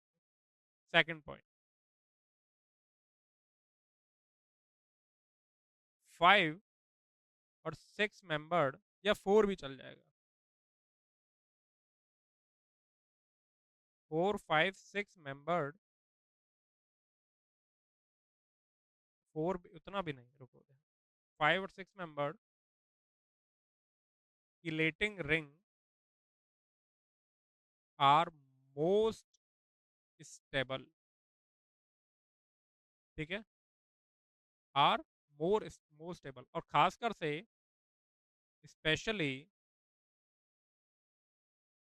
5 membered chelating ring is most stable. ठीक है, तो मैं यहाँ पर लिख देता हूँ मोर, और यहाँ पर लिख देता हूँ मोर। 5 मेंबर्स सबसे स्टेबल होती है। 5 मेंबर किससे बनती है, देखो ध्यान से। अच्छा, पहले तो मैं स्टेबिलिटी की अगर मैं बात कर लूँ तो सबसे ज्यादा होती है 5 मेंबर रिंग स्टेबल, फिर 6 मेंबर, फिर 7 मेंबर, फिर वो अनस्टेबल होती जाती है, ये अनस्टेबल होती जाती है। और अगर मैं 4 मेंबर में कंपेयर करूं, 4 3 2 में, तो 4 मेंबर, फिर 3 मेंबर, ये तो 3 मेंबर या 2 मेंबर तो काफी अनस्टेबल होती है। ठीक है, तो 4 और 6 में कंपेयर मत करो, 5 सबसे ज्यादा स्टेबल है, उसके बाद 6 है, तो जनरली 5 और 6 मेंबर रिंग आर स्टेबल। ठीक है, चलिए, ये अलग अलग है, ये अलग अलग कंपेरिजन। सबसे ज्यादा स्टेबल 5, फिर 6, फिर 4। ठीक है, तो ऐसे लिख दो 5 6 4। 5 के एग्जाम्पल क्या है आपका, जैसे कि ऑक्सिलेटो,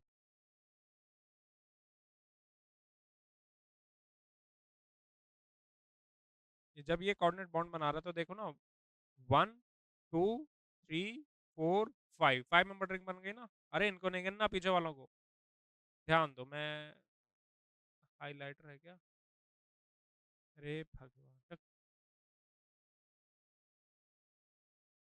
अरे छोड़ो, समझ गए ना। तो ये जैसे 1 2 3 4 5, 5 मेंबर रिंग, क्लियर है, ये बहुत स्टेबल है।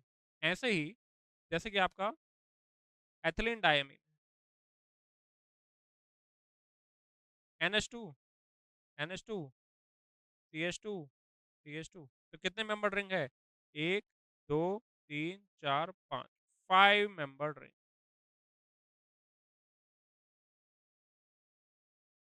Clear clear clear. सुनो बात, और सुनो, सुनो ध्यान से, सुनो गौर से, दुनिया वालों, मतलब जेई वालों, स्टेबिलिटी, जैसे कि मैं आपसे कहूं,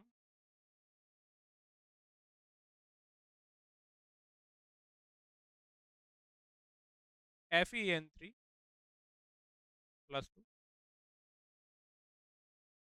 Fe2, NH3+2,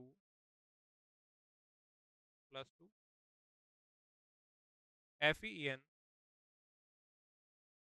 NH3+4+2, और FeNH3 6+2।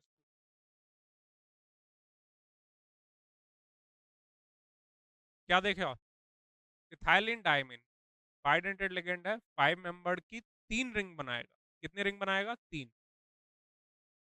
5 मेंबर्ड की 2 किलेटिंग रिंग बनेंगी, और ये तो मोनोडेंटेड आ गई। 5 मेंबर्ड की 1 किलेटिंग रिंग बनेगी, और यहाँ तो किलेटिंग रिंग ही नहीं है, तो स्टेबिलिटी ऑर्डर की बात करूं तो ऐसे ही आ जाएगा। तो यहाँ पर क्या होगा, यहाँ पर 3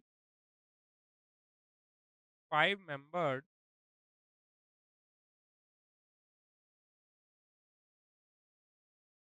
किलेटिंग रिंग्स आ रही, समझ गए, समझ, इस तरीके से, क्लियर है, क्लियर। चलिए आगे बढ़ते हैं, नेक्स्ट, चलिए आगे बढ़ते हैं। अच्छा, अब इसका कारण क्या है, यहाँ पर 5 मेंबर 6 मेंबर रिंग स्टेबल क्यों होती है।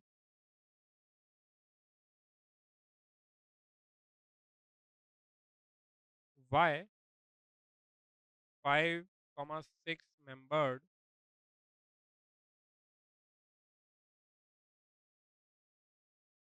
relating rings are stable, not 3 2 membered ring।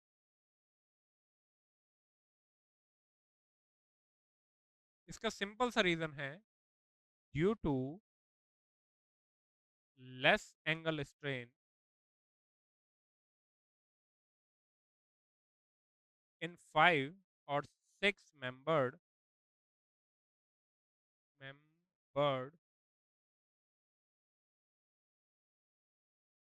relating ring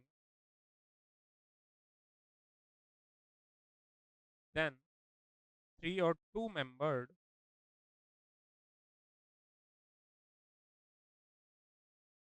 relating ring which have high angle strain. अब ये एंगल स्ट्रेन या रिंग स्ट्रेन मान लो, ठीक है। अ, अगर जानते हो तो क्या है, ऑर्गेनिक केमिस्ट्री में पढ़ते हैं हम ये, जनरल ऑर्गेनिक केमिस्ट्री में पढ़ते हैं, वहाँ पढ़ते हैं कि सबसे ज़्यादा स्टेबल होती है 6 मेंबर रिंग। बट आपके लिए यहाँ पर सबसे ज़्यादा स्टेबल है 5 मेंबर रिंग। सिर्फ रिंग स्ट्रेन ही नहीं, और भी फैक्टर अफेक्ट करते हैं। तो जब आप एंगल स्ट्रेन पढ़ेंगे तब आप ये चीज़ समझ जाएंगे। तो फिलहाल इसको लिख के रख लो, अगर मैं इस टॉपिक में घुसा तो फिर मैं अलग ही चल दूंगा, डायरेक्शन नहीं बदलना चाहता, स्टिक टू टॉपिक। जिन्होंने पढ़ लिया है तो अच्छी बात है, नहीं पढ़ा है तो वो जब पढ़ेंगे समझ जाएंगे। तो इस क्वेश्चन को लिख के रखो, ठीक है। अच्छा, अब मैं यहाँ एक और बात करना चाहता हूँ, जो एग्जाम में तो नहीं आएगी बट आपको पता रहना चाहिए। हम क्यों पता रखें, आपको ये लिख के रख लो ये चीज़। और अब चूंकि अगर आप 12th वाले हो तो आपको, हाँ, थर्मोडायनेमिक्स का थोड़ा बहुत आइडिया है, और ये जो मैं अब लिखा रहा हूँ ये आप लिख के रख लो। आपको चैप्टर के एंड में चीज़ ज़्यादा समझ में आएगी, और चूंकि रिलेट यहाँ करती है तो इसलिए आपको यहाँ पर लिखना है, ठीक है। चलो, यहाँ आप इसे लिख लीजिए, चैप्टर के एंड में आपको ये अच्छे से क्लिक करेगी। तो सवाल होता है, Y chelating ring are more stable than similar complexes with monodentate ligand,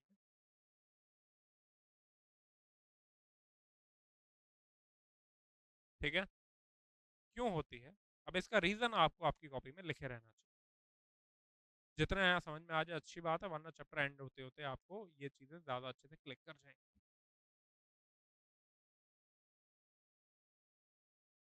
इसका कारण है ड्यू टू किलेटिंग इफेक्ट, या आप इसको किलेट इफेक्ट कह सकते हैं। What is chelate effect? Chelate effect, it is a thermodynamic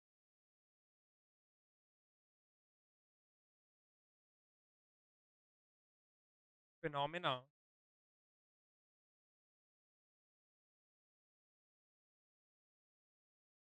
that arises due to enthalpy and entropy। both thermodynamics में हम दोनों ही पढ़ते हैं। due to both entropy and enthalpy advantage। लिखते हैं इस बात को। आपको लिखना जरूरी है इस बात को। पहला, मेंस वाले, मेंस के लिए कोई जरूरी नहीं, वैसे तो एडवांस के लिए भी उतना नहीं है, थियोरेटिकल चीज, पर पता आपको रहना ही चाहिए। सुनो, due to chelate effect, chelate effect क्या होता है कि किलेटिंग रिंग को स्टेबल करने वाला इफेक्ट है जो पैदा होता है ड्यू टू थर्मोडायनेमिक रीजन। यानी एंथैल्पी और एंट्रोपी में हमें कुछ एडवांटेज मिलता है किलेटिंग रिंग्स बनने से। वो एडवांटेज कैसे है, क्या है, सुनो ध्यान। वो एडवांटेज मोनोडेंटेड लिगेंड में नहीं मिलता। पहला है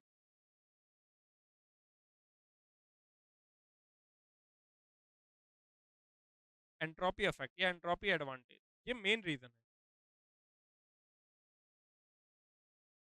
ये आपका मेन रीजन। अब देखो होता क्या है कि जब रिंग्स आती हैं, एक मिनट, एक, हाँ, सुनो, जब रिंग बनती है तो किलेटिंग लिगेंड्स आते हैं, जब रिंग बनती है तो उस मेटल एक्वस मीडियम में, मेटल के आसपास की जो ज्यादा से ज्यादा वाटर को वो क्या करती है, डिस्प्लेस करती है, ठीक है। क्या कहा मैंने, समझे? जब किलेटिंग लिगेंड्स आते हैं तो उस मेटल के आसपास ज्यादा से ज्यादा वाटर को डिस्प्लेस करते हैं बजाय मोनोडेंटेड लिगेंड। मोनोडेंटेट इतना डिस्प्लेस नहीं करेंगे। एक्वस मीडियम है, मेटल एटम है, मेटल एटम के आसपास क्या रहते हैं, वाटर मॉलिक्यूल क्लेंज रहते हैं, ऐसे। तो जब ये लिगेंड्स आते हैं, ये किलेटिंग लिगेंड्स आते हैं, अपने रिंग वाला एरिया लेकर के आते हैं, तो ज्यादा वाटर मॉलिक्यूल को डिस्प्लेस करते हैं। तो इससे मॉलिक्यूल के अंदर, इससे वाटर के अंदर, इससे सॉल्यूशन के अंदर ज्यादा मॉलिक्यूल जनरेट हो जाते हैं। यानी लिगेंड लग गया, एक लिगेंड लगा और उसने ज्यादा वाटर मॉलिक्यूल को फ्री किया। तो इससे क्या हो गया, नंबर ऑफ पार्टिकल्स बढ़ गए, नंबर ऑफ मॉलिक्यूल्स बढ़ गए, तो एंट्रोपी इंक्रीज हो गई। बात समझे? और वहीं एक मोनोडेंटेट अगर लिगेंड आता है तो वो एक ही वाटर मॉलिक्यूल को हटा पाएगा या दो को हटा पाएगा, हटो हटो मेरे को जोड़ने दो। तो नंबर ऑफ सॉल्यूशन में जो number of water molecule free हुए, जो चिपके हुए थे, अरे चिपके हुए है ना, तो रैंडमनेस कम है, छूट गए तो रैंडमनेस ज्यादा है। दैट्स व्हाई एंट्रोपी बढ़ जाती है। तो ये मेन रीजन। तो लिखेंगे अब इसको, व्हेन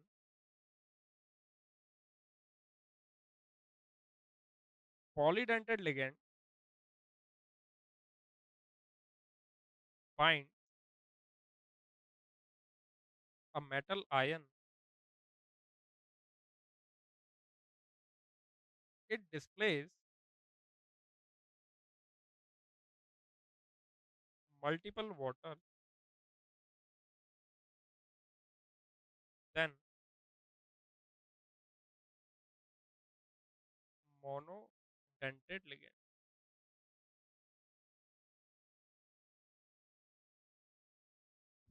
Hence,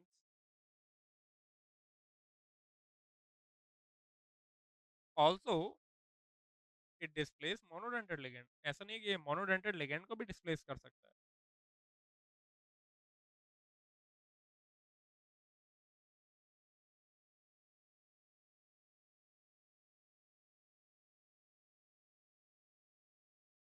This increase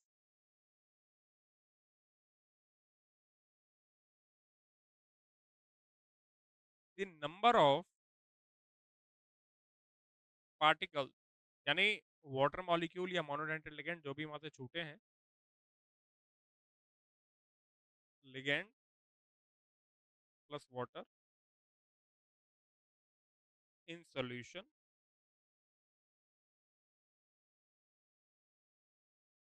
अगर आप ट्वेल्थ वाले हैं, पहले पढ़ रहे हैं, तो आप इस चीज को स्किप भी कर सकते हैं, ठीक है, बाद में आके भले ही देख सॉल्यूशन आफ्टर कॉम्प्लेक्सिफिकेशन। तो क्या हुआ, this order increase in solution. तो डेल्टा एस इंक्रीज हुआ तो क्या हो गया, डेल्टा जी नेगेटिव हो गया, यानी स्पॉन्टेनियस रिएक्शन। स्पॉन्टेनियस रिएक्शन, तो यहाँ पर ये मोर स्टेबल कॉम्प्लेक्स बना। भाई मेटल प्लस पॉलीडेंटेड लिगेंड, अब जितना ज्यादा रिएक्शन स्पॉन्टेनियस होगी उतनी फर्दर जाएगी, तो जितनी फर्दर जाएगी उसका जो के है वो उतना ही क्या होगा, इंक्रीज होगा। के उतना इंक्रीज होगा तो ये जो कॉम्प्लेक्स बनेगा उसकी स्टेबिलिटी उतनी क्या होगी, ज्यादा। के मतलब इक्विलिब्रियम। अरे क्या बात, समझ गए? तो मेटल प्लस लिगेंड से जो कॉम्प्लेक्स बनेगा उसका के इक्विलिब्रियम ज्यादा होगा, उसकी उसकी स्टेबिलिटी ज्यादा होगी। ये मेन रीजन। एंथैल्पी रीजन हम देख लेते हैं, देखो ध्यान। आई होप आप लोगों को चीज क्लियर हुई। दूसरा, दूसरा है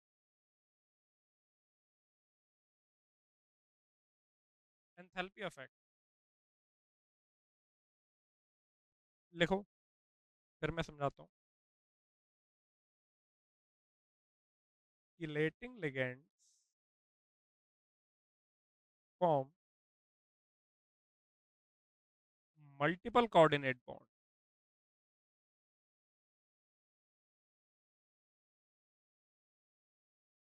यहाँ पर मैंने कहा है कि इक्विलिब्रियम इंक्रीज होता है, multiple coordinate bond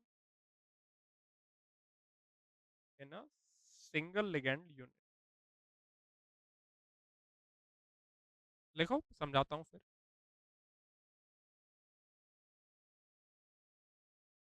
Once the first bond forms,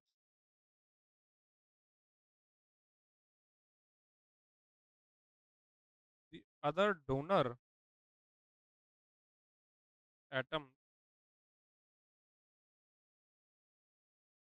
are positioned optimally to form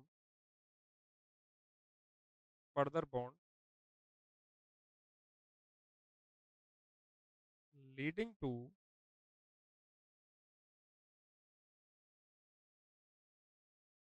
stronger metal ligand bond and reduce reducing likelihood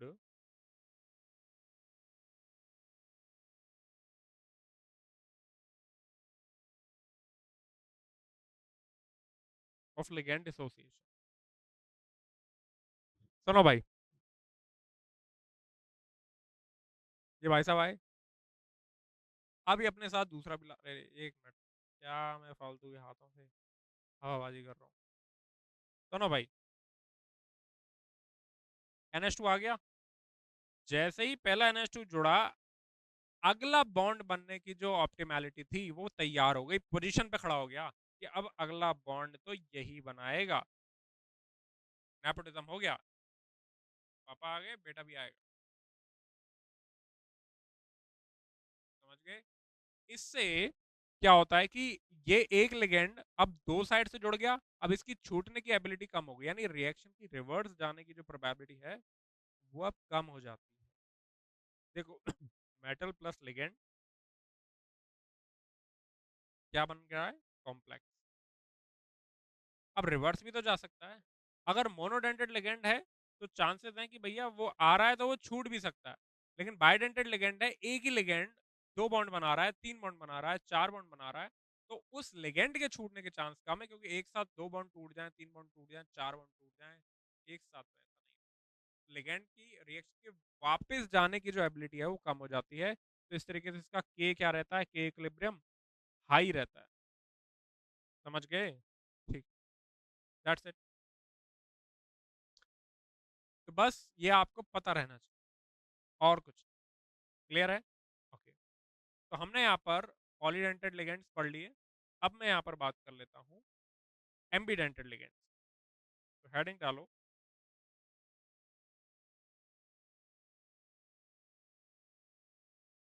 एम्बीडेंटेड ligand.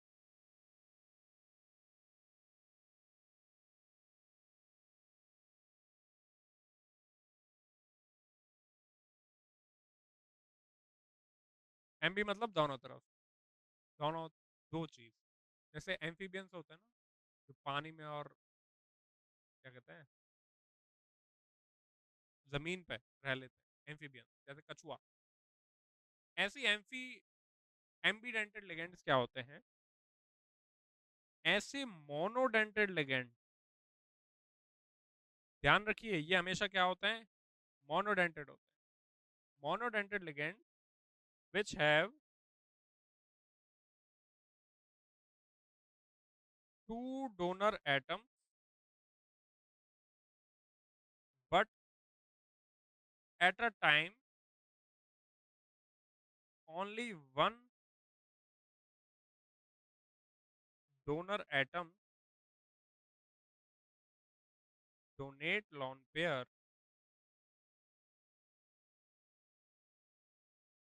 are called ambidentate ligands। क्या कहते हैं ऐसे? एम्बीडेंटेड लिगेंड कहते हैं। ओके, चलो एग्जांपल देखो भैया ध्यान से। एग्जांपल उसका, जैसे कि भाई NO2 माइनस, जैसे कि भैया आपका CN माइनस, जैसे कि आपका भैया SCN माइनस, और भी हैं, लेता हूं। अब ये जो NO2 माइनस है, ये दो तरीके से इलेक्ट्रॉन डोनेट कर सकते हैं।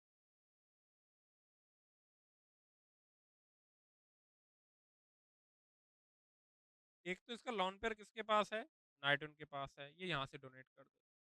और दूसरा तरीका है कि ये कहाँ से डोनेट कर दे, इस ऑक्सीजन से डोनेट कर दे। यानी यहाँ पर कौन डोनर है, एन डोनर है, और यहाँ पर डोनर एटम दो है कि नहीं है, एन और ओ,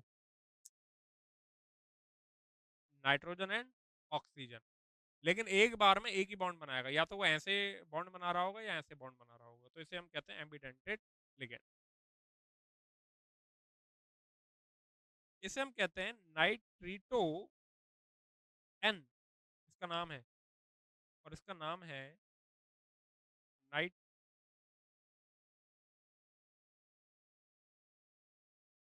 नाइट्रीटो ओ। क्लियर है।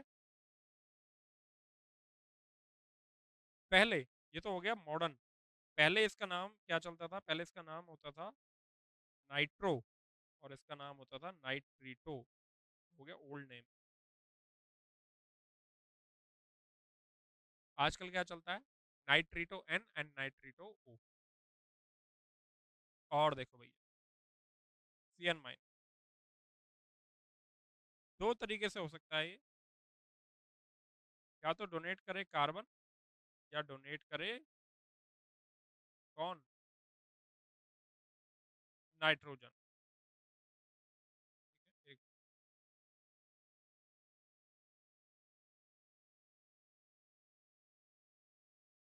हाँ, या डोनेट करे नाइट्रोजन, आप ऐसे लिख ले, सी एन माइनस या N C minus. Old name इसका होता था साइनो आइसोसाइन। अब जो मॉडर्न नेम दो चलते हैं, एक चलता है साइनीडो और आइसोसाइनिडो।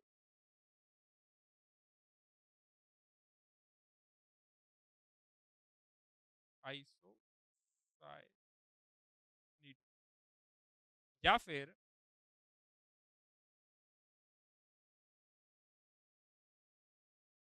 साइनिडो सी, या साइनिडो एन, ऐसे लिखते। ये वाला जो नाम है ये तो भैया हो गया ओल्ड। अब आप इन दोनों में से कुछ भी आप यूज कर सकते। क्लियर है, clear. Cyano isocyano, cyanido isocyanido, cyanido C and cyanido N. Clear. चलो आगे बढ़ो। अभी एग्जांपल और है, ये तो हुए दो, एक और example low. SCN minus and S2O3 minus two. वैसे इसका नाम होता है थायो साइनेट, साई थायो साई अरे थायो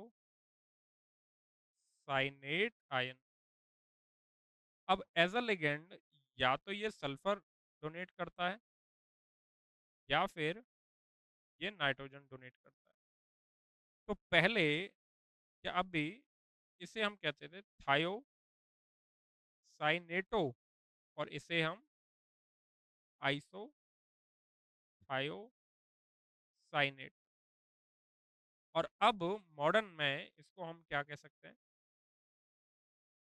थायो साइनेटो एस, और इसको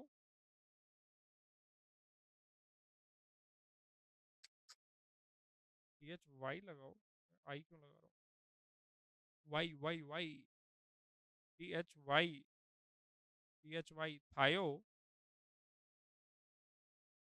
साइनेटो एन। क्लियर है।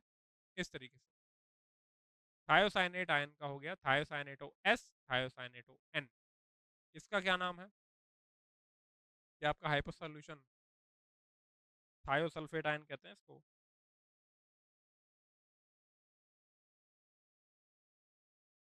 ऐसा होता है इसका स्ट्रक्चर।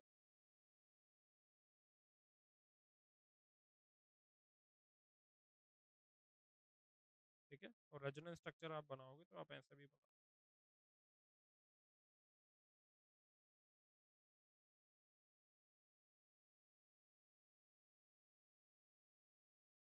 ओके। तो थायोसल्फेट आयन, तो इसका नाम हुआ थायोसल्फेटो। थायोसल्फेटो जो है डोनर एटम एस से भी हो सकता है और डोनर एटम ओ से भी हो सकता है। इसके दो दो नाम पढ़ेंगे, थायोसल्फेटो एस और थायोसल्फेटो ओ। क्लियर है? तो ये हुए तुम्हारे एम्बिडेंट लिगेंड। तो यहां से डोनेट करवा दो, ये तो ये हो गया, और यहां से डोनेट करवाओगे तो ये वाला। क्लियर है? ठीक। ये तो आ गया थायोसल्फेटो एस और ये हो गया थायोसल्फेटो ओ। तो ये हुए तुम्हारे क्या, एम्बिडेंट। ओके, चलिए ठीक। तो नेक्स्ट क्लास में हमारा जो ऑब्जेक्टिव रहेगा वो रहेगा लिगेंड को क्लासिफाई करना on the basis of charge. इसमें हमने लिगेंड को क्लासिफाई किया on the basis of density. अब हम क्लासिफाई करेंगे on the basis of charge और उनके एग्जांपल्स जो हमें याद भी रखने हैं। कौन कौन से ligand, negative ligand, neutral ligand and positive ligand, and इनके एग्जांपल्स। साथ ही हम बात करेंगे कॉम्प्लेक्स की, होमोलैप्टिक एंड हेटेरोलैप्टिक कॉम्प्लेक्स क्या होते हैं। बेहद आसान और बहुत ही पूछे जाने वाला सवाल, बेहद आसान सवाल, और मेंस में तो कई बार ये पूछा जाता है। मोनोन्यूक्लियर पॉलीन्यूक्लियर कॉम्प्लेक्स क्या होते हैं, और फाइनली हम स्टार्ट करेंगे हमारी आईयूपीएसी का पोर्शन। ठीक है, तो नेक्स्ट लेक्चर में आईयूपीएसी का कुछ पोर्शन हम करेंगे, बाकी उसके अगले लेक्चर में। सो आई होप आप लोगों को चीजें क्लियर हुई हैं। मैं वापस से क्लियर कर देना चाहता हूं कि इस जर्नी में आप लोग हमारे साथ कंटिन्यू करना चाहते हैं तो मैं वापस से आपको जानकारी दे देता हूं हमारे कोर्सेज की। पहले 500 स्टूडेंट्स के लिए 50% का ऑफ, सक्षम बैच, द्रोणा बैच, अटल बैच, सब कुछ आपके सामने है। हमारी मेंटरशिप, हमारी गाइडेंस में आप लोग आगे बढ़ेंगे और अपने कॉलेज का सपना साकार करेंगे। Thank you so much. I hope आप लोगों को चीजें क्लियर हो। Thank you.